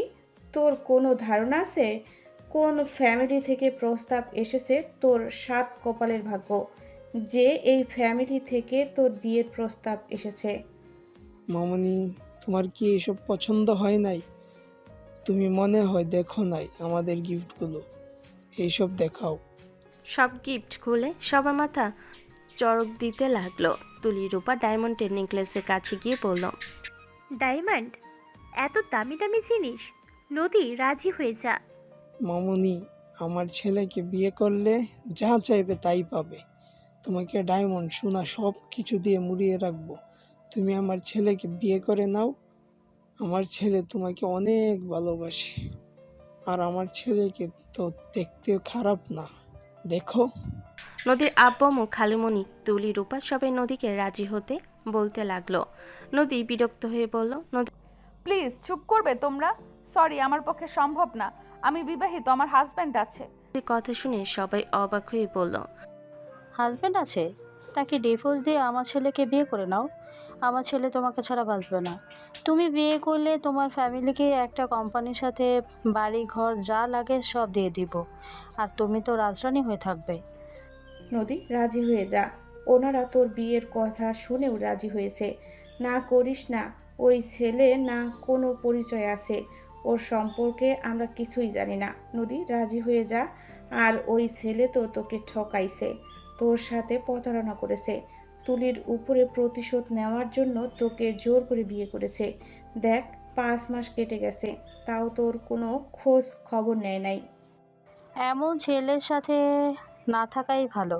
ডিভোর্স দিয়ে আমার ছেলেকে বিয়ে করে নাও। সবাই নানা ধরনের কথা বলে নদী রেগে ফুলদানি ফেলে দিয়ে বলল, জাস্ট শাট আপ। আপনারা বড়লোক দেখে কি সব কিছু কিনে নিতে চান নাকি? আমার ভালোবাসা এত হালকা যে আপনাদের এইসব দামি জিনিস দেখে আমার স্বামীকে আমি ছেড়ে দিয়ে আপনার ছেলেকে বিয়ে করব? আপনাদের এইসব দামি জিনিসের থেকে কোটি গুণ দামি আমার স্বামী। হ্যাঁ, মানছি আমার স্বামীর উপরে আমি রাগ করছি, তাই যোগাযোগ করছি না, আসতে না করছি। আমি জানি ওই একদিন ঠিক আমার কাছে আসবে। আমার ওর প্রতি এইটুকু বিশ্বাস আছে। আপনারা এইসব নিয়ে চলে যান। অন্য কাউকে কিনতে পারবেন না, অন্য কাউকে কিনতে পারবেন, আমাকে না। আমার কাছে আমার স্বামী দামি, আর কোনো কিছু না। ওই গরিব বা মধ্যবিত্ত হইতে পারে, ওই আপনাদের মতো আমাকে দামি জিনিস কিনে দিতে পারবে না, কিন্তু ওই আমাকে যে ভালোবাসা দেয় তা এইসব দিয়ে কিনতেও পারবেন না। নদী কথাগুলো বলে চলে যেতে নিলে আয়ন বাসার ভিতর প্রবেশ করে বলল, নদী। আয়নের কণ্ঠ শুনে সবাই দরজার দিকে তাকালো। নদী আয়নের কণ্ঠ শুনে পেছনে ঘুরে দৌড়ে গিয়ে আয়নকে জড়িয়ে ধরে হাওমাও করে কান্না করতে করতে বলল, স্টুপিড পোলা, আমি তোর উপরে রাগ করে কথাগুলো বলেছিলাম। আমার কষ্ট হচ্ছিল তাই তোকে আসতে না করেছি। তাই বলে তুই আমার কোনো খোঁজ খবর নিবি না? কুত্তার বাচ্চা একটা। নদীর কথা শুনে আয়নের মম ডেট বিষম খেলো। আতিয়া রাফি খালামণি হাসতে লাগলো। আয়ন নদীর কথা শুনে বলল, আমি কুত্তার বাচ্চা হইলে কুত্তাদের বৌমা কিন্তু তুমি। আয়নের কথা শুনে নদী রেখে ওর বুকে মারতে মারতে বলল, চুপ কর। আমার শ্বশুর শাশুড়ি ভালো, তুই কুত্তা, তুই বিড়াল। যাক বাবা, আমি কি বললাম? তুমি তো বললে কুত্তার বাচ্চা। আমি কথার কথা বলছি, তুই আসলে কুত্তার সাথে বিড়ালও। সবাই হাসতে লাগলো। আয়নের ড্যাড বলল, যাক বৌমা, কথার কথা বলছে, আমি তাহলে কুত্তা না। ড্যাডের কথা শুনে আতিয়া রাফি খালামণি জোরে জোরে হাসতে লাগলো। নদী বলে উঠল, সরি, আপনাকে আমি কেন বলবো? আমি কথায় কথায় আমার হাজবেন্ডকে গালি দিয়েছি, আর উনি আমার হাজবেন্ড। আপনারা আসতে পারেন। ওনারা কে? আয়নের কথা শুনে 5 জন ভুরু কুচকে তাকালো। তুলি বলে উঠল, চিনোস না নাকি? ওদের নিউজ সব সময় পাওয়া যায়, ম্যাগাজিনে দেখা যায়, আর ওই চেনে না। এখানে কি আপনাদের? কি চান? ওনার 3 নম্বর মেয়েকে নিতে এসেছি। আপনি আমার 3 নম্বর মেয়েকে দিয়ে দেন। আপনাকে সেই ভালোবাসে, এই সব থেকে আপনি তার কাছে দামি। আয়ন নদীকে বাহুতে করে নিয়ে গেল। আয়ন ওর মম ডেডের মধ্যে বসে বলল, আপনাদের ছেলের সাথে বিয়ে করাবেন? নদী, রাজি হয়ে যাও। আয়ান আমাকে রাগাও না, থাপ্পড় কিন্তু মারবো সবার সামনে। অসম্মানিত হওয়ার ইচ্ছা জাগছে নাকি? আরে তুমি রেগে যাচ্ছ কেন? তুমি কি আমাকে বিয়ে করবে না? তোমার সাথে তো বিয়ে হয়েছে, আবার কিসের বিয়ে? ওনার ছেলের সাথে আমার বিয়ে ঠিক করতে এসেছে। উনি তোমার পাত্র না, আমি তোমার পাত্র। উনি তোমার ভাসুর আর ওইটা ননাস। আর এই দুইটা তোমার শ্বশুর শাশুড়ি, মানে আমার মম ড্যাড, বড় ভাইয়া বড় আপু। অ্যানের কথা শুনে সবার চোখ বড় বড় হয়ে গেল। তুলি কাপা কাপা কণ্ঠে বলল, হোয়াট? কি যাতা বলো? যাতা না, মোর এক্স মম ড্যাড। তোমরা বলে দাও আমি কে? কি? আয়ান, তুমি ওনাদের সন্তান? এইটাও তো কেউ জানে না। তুমি আমার কাছে মিথ্যে বলেছিলে। তুই আসলে একটা মিথ্যাবাদী। তুই সব সময় আমাকে মিথ্যা বলে গেছিস। আম্মু দেখেছো, আমি বলছি না ওর কথাবার্তা স্বাভাবিক না? দেখো, এই সত্যি বের হইল বড় লোকের ছেলে, তাও বিলিয়নিয়ার, মার্কিন ডলার মালিকের ছেলে। আরে নদী, রাগ করো না প্লিজ। আয়ন নদীকে ধরল। নদী আয়নকে বলল, হাত ছাড়ো। তুমি আমাকে প্রতি সেকেন্ডে মিথ্যা বলছো। তোমার সাথে কোনো সম্পর্ক রাখতে চাই না। যে সম্পর্ক প্রথম থেকে মিথ্যা, সেই সম্পর্ক রাখার কোনো ইচ্ছা আমার নেই। আর এইসব দামি জিনিস নিয়ে এসে কি প্রমাণ করছো তুমি? এইসব নিয়ে চলে যাও। নদী কথাগুলো বলে চলে গেল। আয়ন উঠে বলল, মম ড্যাড, আমি একটু আসছি। আয়ন দৌড়ে নদীর রুমের সামনে গেল। নদী দরজা বন্ধ করতে যাবে, সাথে সাথে আয়ন ঠেলে ভিতরে ঢুকে পড়ল। নদী ঠেলে সরিয়ে দিতে যাবে, আয়ন সাথে সাথে নদীর কোমর ধরে টান দিয়ে নিজের সাথে চেপে ধরল। ঠোঁটজোড়া নিজের দখলে নিয়ে নিল। নদীর চোখ বড় বড় হয়ে গেল। আয়ন 2 মিনিট পর ছেড়ে দিল। নদী আবার কিছু বলতে গেলে আয়ন আবার কিস করলে। নদী এক প্রকার কান্না করতে লাগলো। আমাকে প্রথম থেকে তুমি মিথ্যা বলে গেছো। আমার ভেতরে কি চলছে বুঝতে পারছো তুমি? একে তো ছোট বোনের বয়ফ্রেন্ড ছিলে তুমি, সেইটা ভাবলে ঘৃণা লাগে। তার উপরে আবার তুমি তোমার নিজের পরিচয় গোপন করে আমাকে বিয়ে করেছো। আমাকে প্রথম থেকে মিথ্যা বলে গেছো। আমার ভালো লাগছে না, আমাকে একা থাকতে দাও। নদী কান্না করলে আয়ন নদীকে বুকের সাথে জড়িয়ে ধরে কোলে তুলে নিয়ে সোফায় বসিয়ে দিয়ে নিচে বসে। নদীর চোখ মুছে দিতে দিতে বলল, আমি তোমার বোনকে ভালোবাসতাম, সেটা ঠিক আছে, বাট আমি তো ওকে কিস ছাড়া আর কিছু করি নাই। সরি, মানে তুলি করছিল কয়েকবার, যা সত্যি তাই বলছি। শুধু ঠোঁট জোড়া ভার্জিন না, তাছাড়া সব কিছু ভার্জিন। আর দ্বিতীয় কথা, তোমাকে সব মিথ্যা বলে গেছি। দেখো, ভেবে দেখো, তোমাকে আমি একবার বলেছিলাম তোমার বয়ফ্রেন্ডের বাবার কোম্পানির মালিকের ছেলে। তুমি আমাকে বিশ্বাস করো নাই, মনে আছে? কিভাবে বিশ্বাস করব তোমাকে? তুমি কি কখনো সামনে আনছে? তোমাকে কোথাও দেখায় নাই, তাহলে কিভাবে বিশ্বাস করব? হ্যাঁ, তোমার অবিশ্বাস করা স্বাভাবিক, বাট আমি একজন ভালো জীবনসঙ্গী খুঁজছিলাম তোমার বোনকে ভালোবেসে। আমি ব্যর্থ হয়েছি, ওর লোভের কারণে আমি ওকে হারিয়ে ফেলছি। তাই আমি তোমার সামনে পরিচয় গোপন করছি। আমার মম বলছিল তুমি আমার যোগ্য স্ত্রী। আমি তোমাকে ফলো করে যতটা বুঝেছি, তুমি অনেক ভালো মেয়ে। টাকার লোভে অন্তত আমাকে ছেড়ে যাবে না, সেইটা মিলে গেছে। সব বুঝলাম। আমাকে যদি ভালোবাসতে, তাহলে তুমি এই 5 মাস আমার সঙ্গে যোগাযোগ না করে কিভাবে থাকতে পারলে? কে বলছে আমি যোগাযোগ করি নাই? রাকিব আমার খালাতো ভাই, আমি ওর থেকে তো সব খোঁজ নিয়েছি। আর আমি ইউএসএ চলে গেছিলাম, ওইখান থেকে সব খোঁজ খবর নিয়েছি তো। আর মম ড্যাড ভাইয়া আপুকে বোঝাতে সময় লেগে গেছে। ওনারা যখন জানতে পারে তুমি সেই তুলির বোন, ব্যাপারটা ওরা মেনে নিতে পারছিল না। ওনারা ভাবছিল তুমিও তুলির মতো হবে। তাই 5 মাস কোনো যোগাযোগ করতে পারি নাই। আজ এখানে দেখছো, খালামণি তোমার সম্পর্কে বলছে, বোঝাইছে। খালামণির সাহায্যের কারণে এত দূর আসতে পারছি। আর ড্যাড মম তোমাকে পরীক্ষা করছে। আমি নিশ্চিত তুমি পাশ করে ফেলছো। এত কঠিন কথাবার্তা ভালো লাগছে না, আমার মাথা ব্যথা করছে। আসো, মাথায় হাত বুলিয়ে দেই, মাথা ব্যথা কমে যাবে। ওনারা সবাই বাহিরে, এইভাবে দুজন রুমের ভেতরে থাকা অভদ্রতা দেখা যায়। সমস্যা নাই, মম ড্যাড ফ্রি আছে, কিছু মনে করবে না, ওনারা হয়তো কথা বলছে। নদী আয়ানের বাহু জড়িয়ে ধরে কাঁধে মাথা দিয়ে বসে থাকলো। দরজায় নক হলে আয়ান বলল, কে? ভেতরে আসবো নাকি? আয়। রাকিব ভিতরে আসলো। নদী সরে বসতে যাবে, সাথে সাথে আয়ন টান দিয়ে নিজের বাহুতে জড়িয়ে নিয়ে বলল, তুমি আমার বউ, গার্লফ্রেন্ড না। তোমাকে রেডি করার জন্য মানুষ আসছে, তুমি রেডি হয়ে নাও। আয়ান, তুই বাইরে চল। ওইসব পড়া লাগবে না, ওর মাথা ব্যথা করছে, এখন এই গরমে ভারী কিছু পরার দরকার নাই। তাহলে যা খালামণিকে বলে আয়, আমাকে বলতে বলেছে তাই বললাম। থাকো, আমি যাই। আয়ন উঠে গেলে নদী বের হইল। আয়ন বলে উঠল, মম, ওর মাথা ব্যথা করছে, এই গরমে এসব না পড়াই ভালো। আর আমার বউ এমনিতেই সুন্দর, ওকে সাজার থেকে আমার কাছে ওকে সিম্পল লুক বেশি ভালো লাগে। Sorry ma'am. আরে আমাকে ম্যাম কেন বলছো? আজ থেকে আমাদের মম ড্যাড বা বাবা মা বলবে। ওকে মম। গুড, এই নাও কাট। তোমার যেটাই ভালো লাগে কিনে নিয়ে আর সবাইকে শপিং করিয়ে দিও। আমার এটা দরকার নাই, এত কিছু দিয়েছেন, এই সব নিতে আমার কেমন লাগছে।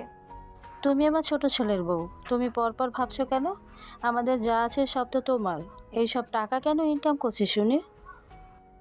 না মানে আয়ান, তুমি কিছু বলো না। আরে নিয়ে নাও মম, খুশি হয়ে দিচ্ছে। মম দাও, আমি দিয়ে দেই। আয়নর মমের হাত থেকে কার্ড নিয়ে নদীর হাতে দিল। নদী সবার সাথে ভদ্রভাবে কথা বলতে লাগলো।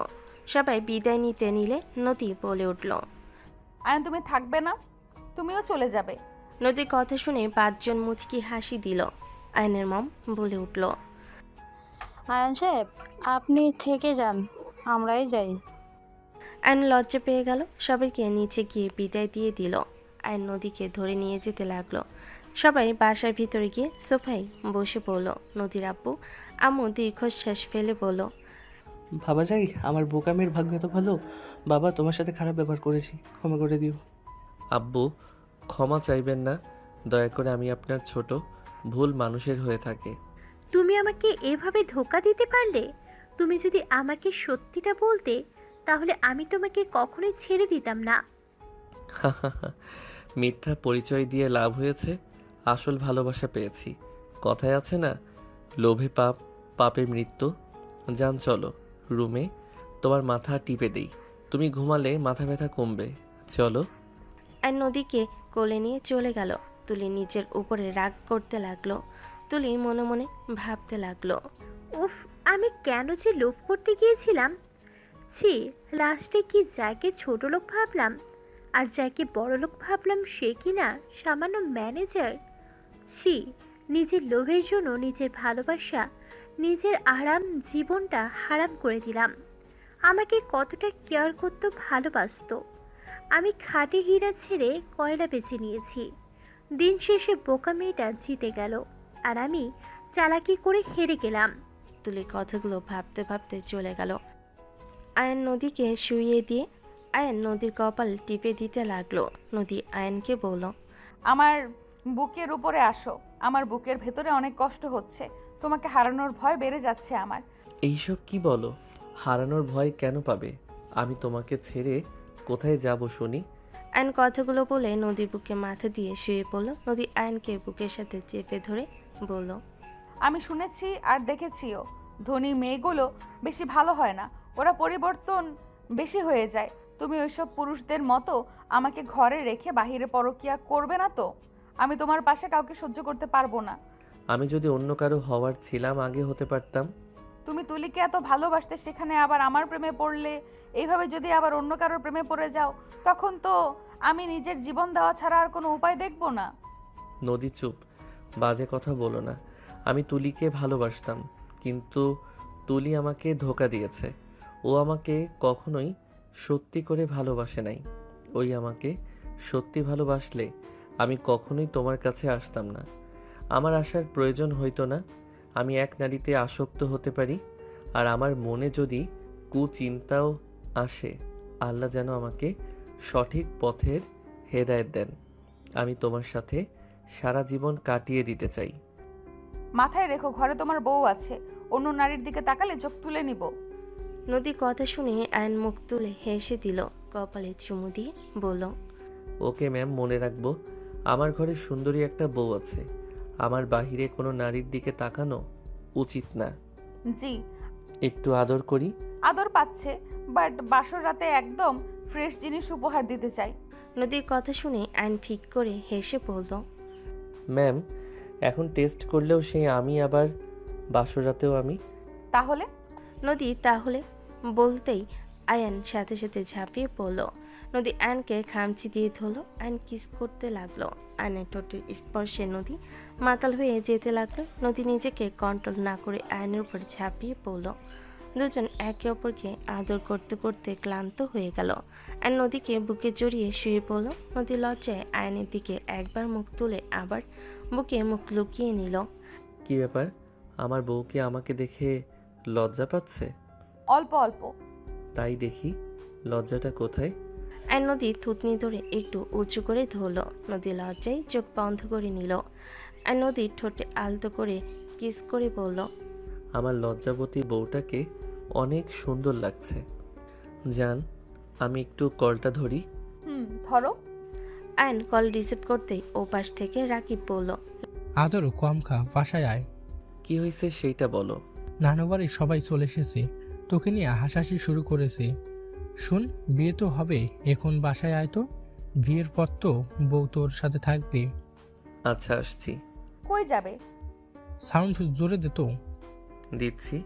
লাউড স্পিকারে দিলে রাকিব বলে উঠল, কিছুদিন পর তো জামাই বাড়িতে চলে আসবে। এখন জামাইকে ছাড়া তো আপু কাজিনরা সব এসেছে, সবাই ওকে পচাচ্ছে। এখন আফত ছাড়ো, আর না হয় তুমি ওর সাথে চলে আসো। তুই আমাদের ভালো মুহূর্তের ভেতরে ঢুকলি কে রে? সামনে আয়, কানের নিচে বাজাবো। আমি কি জানি তোমরা ভালো মুহূর্ত কাটাচ্ছ। আয়ান, তাড়াতাড়ি আয় তো। ফোনটা রাখো, আসছি। রাকিব কল কেটে দিল। আয়ন শার্ট প্যান্ট পরে বলল, জান, বাসায় যাই, রাতে কল দিব ফ্রি হয়ে। আমার থেকে তোর কাজিনরা আগে নাকি? কখনোই না, বাট নানু মামুনিরা সবাই এসেছে, অনেক দিন পর দেখা হবে, বুঝতে পারছো তো। সবার সাথে সময় না কাটালে বলবে বউ পেয়ে আমাদের ভুলে গেছে। নানু প্রচণ্ড জ্বালাবে। ওকে, আমি কলের আশায় থাকবো।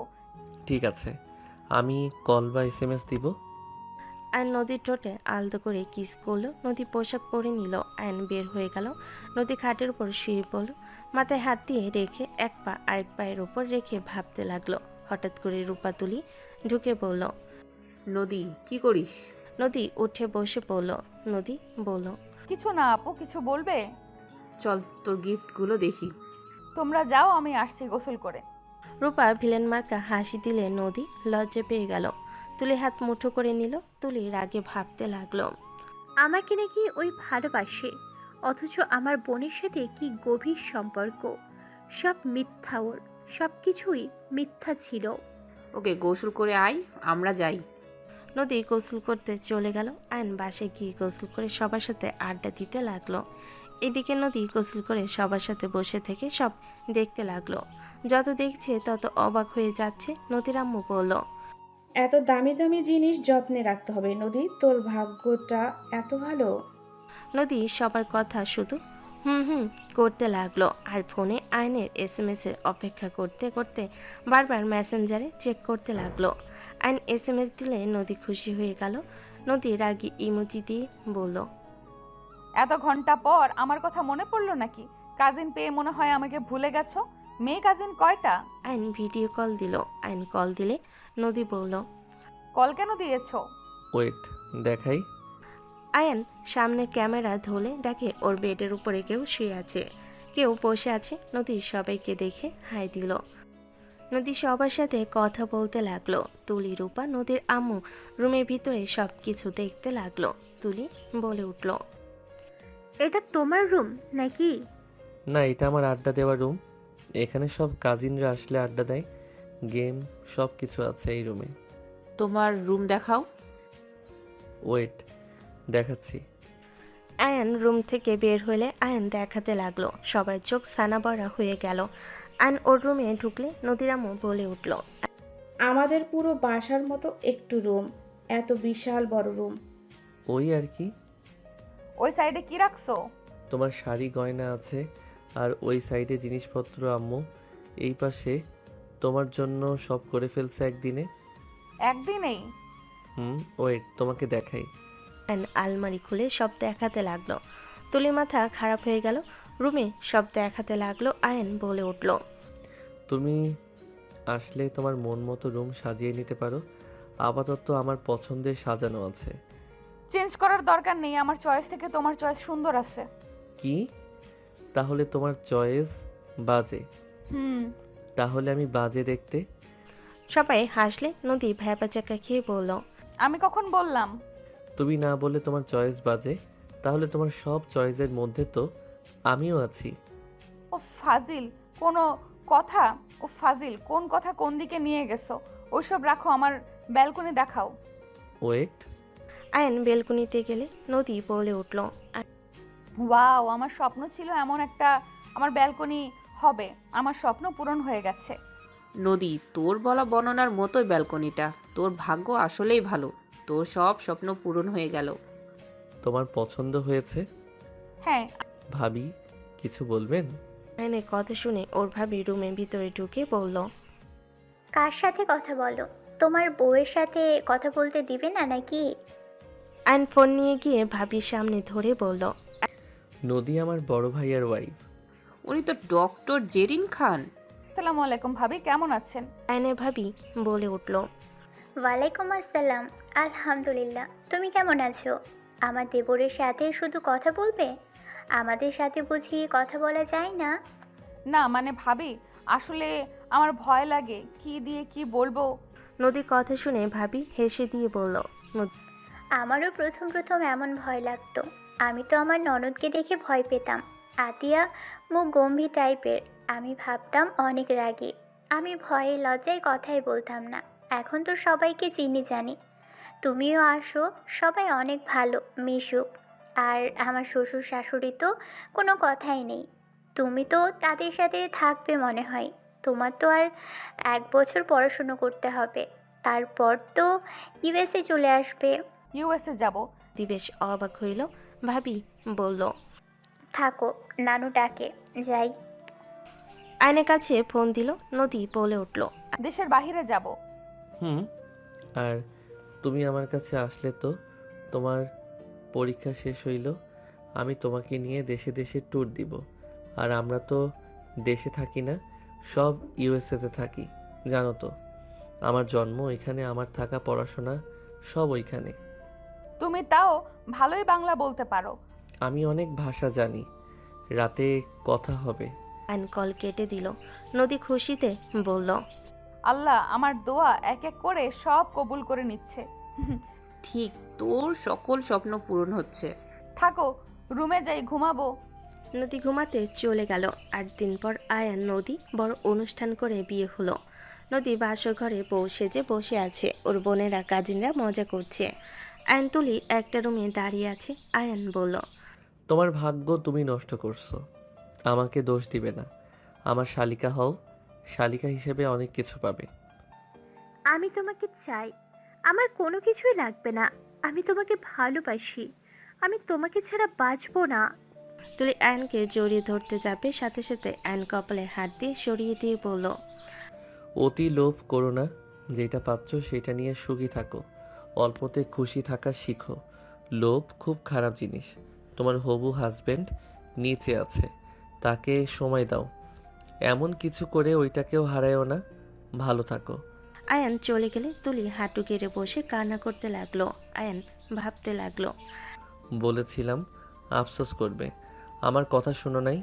আমিও এভাবে কেঁদেছি, তোমার জন্য নিজের জীবন দিতে চাইছি। ভাগ্য ভালো, নিজের ক্ষতি করি নাই। এই জন্য বলে আল্লাহ যা করে ভালোর জন্য করে। ধৈর্যের ফল সবসময় মিষ্টি হয়। তুমি চলে গেছিলে দেখে আমি আমার লাইফে সৎ জীবন সঙ্গী পেয়েছি। আয়ন মুখে হাসি নিয়ে নিচের রুমের সামনে গেলে সবাই ঘিরে ধরলো। আয়ন ওর ক্রেডিট কার্ড হাতে দিয়ে বলল, একদম ডিস্টার্ব করবে না, এখান থেকে যাও। শালা বউয়ের কাছে যাওয়ার জন্য কি শর্টপট করছে? এই কার্ডে হবে না। আমারটা নিয়ে যা। বাবা, কি মহান ব্যক্তি এসেছে। আয়নের হাত থেকে কার্ড নিয়ে সবাই চলে গেল। আয়ান রুমের ভিতর ঢুকতেই নদী বলে উঠল। আসসালামু আলাইকুম। ওয়ালাইকুম আসসালাম বিবি জান। আয়ন দরজা লাগিয়ে দিয়ে নদীর কাছে গেল। আয়ন নদীকে সোজা জড়িয়ে ধরল। আয়ান বলে উঠল, বাবা, আমার বউ এত খুশি কেন? খুশি হব না? আজ আমি অনেক অনেক খুশি। প্রথমত, আমি একজন আমার লাইফে বেস্ট লাইফ পার্টনারকে পেয়েছি। দ্বিতীয়ত, আমার এক্সকে দিয়ে আমার জুতো নিয়ে এসেছি। এক্স আমাকে সম্মান করে ম্যাম ম্যাম করছিল। আমার যে কি ভালো লাগছিল। নদীর দিকে তাকে আয়ন ফিক করে হেসে দিয়ে বলল, ফাজিল একটা। সব তো তোমার জন্য সম্ভব হয়েছে কুত্তা, এবার বুঝছে। ওই চলে যাওয়াতে আমার কত লাভ হয়েছে। ওই যে অহংকার করেছিল, এখন সেই কোম্পানিগুলোর মালিকের ছেলের বউ আমি। যাই হোক, তুমি এখানে আসার জন্য কত দিয়েছো? কার্ড দেওয়ার কথা বলবে, এত টাকা ওরাও কেন? আয়ন নদীকে জড়িয়ে ধরে বলল, আরে 5 লাখ টাকা ওই কার্ডে রেখেছি। আমি জানি এইগুলো হামলা করবে। 5 লাখ কি কম? কম আছে। কিপটামি করো না। এত ফুটানি করা ভালো না। কিপটামি করাও ভালো না। নদী ভুরকুচকে তাকালে আয়ন নদীকে দাঁড় করে দিয়ে বলল, চোখ বন্ধ করো। নদী চোখ বন্ধ করলে আয়ন একটা ডায়মন্ড সেট সামনে ধরে বলল। চোখ খুলো। নদী চোখ খুলে বলল, এইসব কি? আমার পক্ষ থেকে তোমাকে ছোট উপহার। আমি তোমার জন্য গিফট কিনছি, বাট ওইটা দিব না। আরে আমার গিফট আমাকে কেন দিবে না? আমার গিফট অনেক কম দাম। দেখি কি গিফট। খাটের উপর থেকে আয়ন নিয়ে প্যাকিং খুলে ঘড়ি দেখে বলল, ওয়াও, অনেক সুন্দর জানু। আমাকে পরিয়ে দাও না। সত্যি তোমার পছন্দ হয়েছে? হ্যাঁ, দাও দাও তাড়াতাড়ি। আয়নর হাতের ঘড়ি খুলে নদীর দিকে হাত বাড়ালে নদী খুশি হয়ে আয়নকে ঘড়িটা পরিয়ে দিল। আয়ন নদীর কপালে চুমু দিয়ে বলল, থ্যাংক ইউ বউ, এত সুন্দর একটা ঘড়ি গিফট করার জন্য। I love you. I love you too. আমি তোমাকে পরিয়ে দেই। ওকে। ওয়েট, আগে তুমি এইসব খুলে নাও। তুমি খুলে দাও, আমার থেকে এইসব ওজন বেশি। তোমাকে কিন্তু অনেক সুন্দর লাগছে। ধন্যবাদ। আয়ন নদী সব কিছু খুলতে সাহায্য করলো। নদী দীর্ঘ নিঃশ্বাস ফেলে আয়ন পাতলা ফিনফিনে শাড়ি দিলে নদী পরে নিল। আয়ন নদীর চুল খুলে দিলে। আয়ন আয়নাতে নিজেকে দেখে বলল, এই শাড়ি কে কিনছে? ইয়া মানে আমি। ফাজিল। আরে এটা তো শুধু আমার সামনে পড়বে। আয়ন নেকলেস গলে পরিয়ে দিল, হাতে আংটি পরিয়ে দিল। আয়ন নদীকে কোলে তুলে বারান্দায় নিয়ে গিয়ে হ্যান্ডকিন টেবিলে বসিয়ে দিয়ে বলল, গান শুনবে? গান গাইতে পারো? হ্যাঁ, ওয়েট করো, গিটার নিয়ে আসি। আয়ন গিটার নিয়ে এসে নদীর পাশে বসে নদীর দিকে তাকিয়ে গিটার বাজাতে বাজাতে বলল, একটা ছিল সোনার কন্যা, মেঘ বরণ কেশ, ভাটি অঞ্চলে ছিল সেই কন্যার দেশ। দুই চোখে তার আহারে কি মায়া, নদীর জলে পড়ল কন্যার ছায়া। তাহার কথা বলি, তাহার কথা বলতে বলতে নাও দৌড়াইয়া চলি। তাহার কথা বলি, তাহার কথা বলতে বলতে নাও দৌড়াইয়া চলি। আয়নের গান তুলি কানে গেল। তুলি হাঁটুর উপর থুতনি রেখে বসে আছে, চোখ দিয়ে পানি গড়িয়ে পড়ছে। আর এইদিকে আয়ন নদীকে গান শোনাতে লাগলো। নদী আয়নের দিকে মুগ্ধ হয়ে শুনতে লাগলো।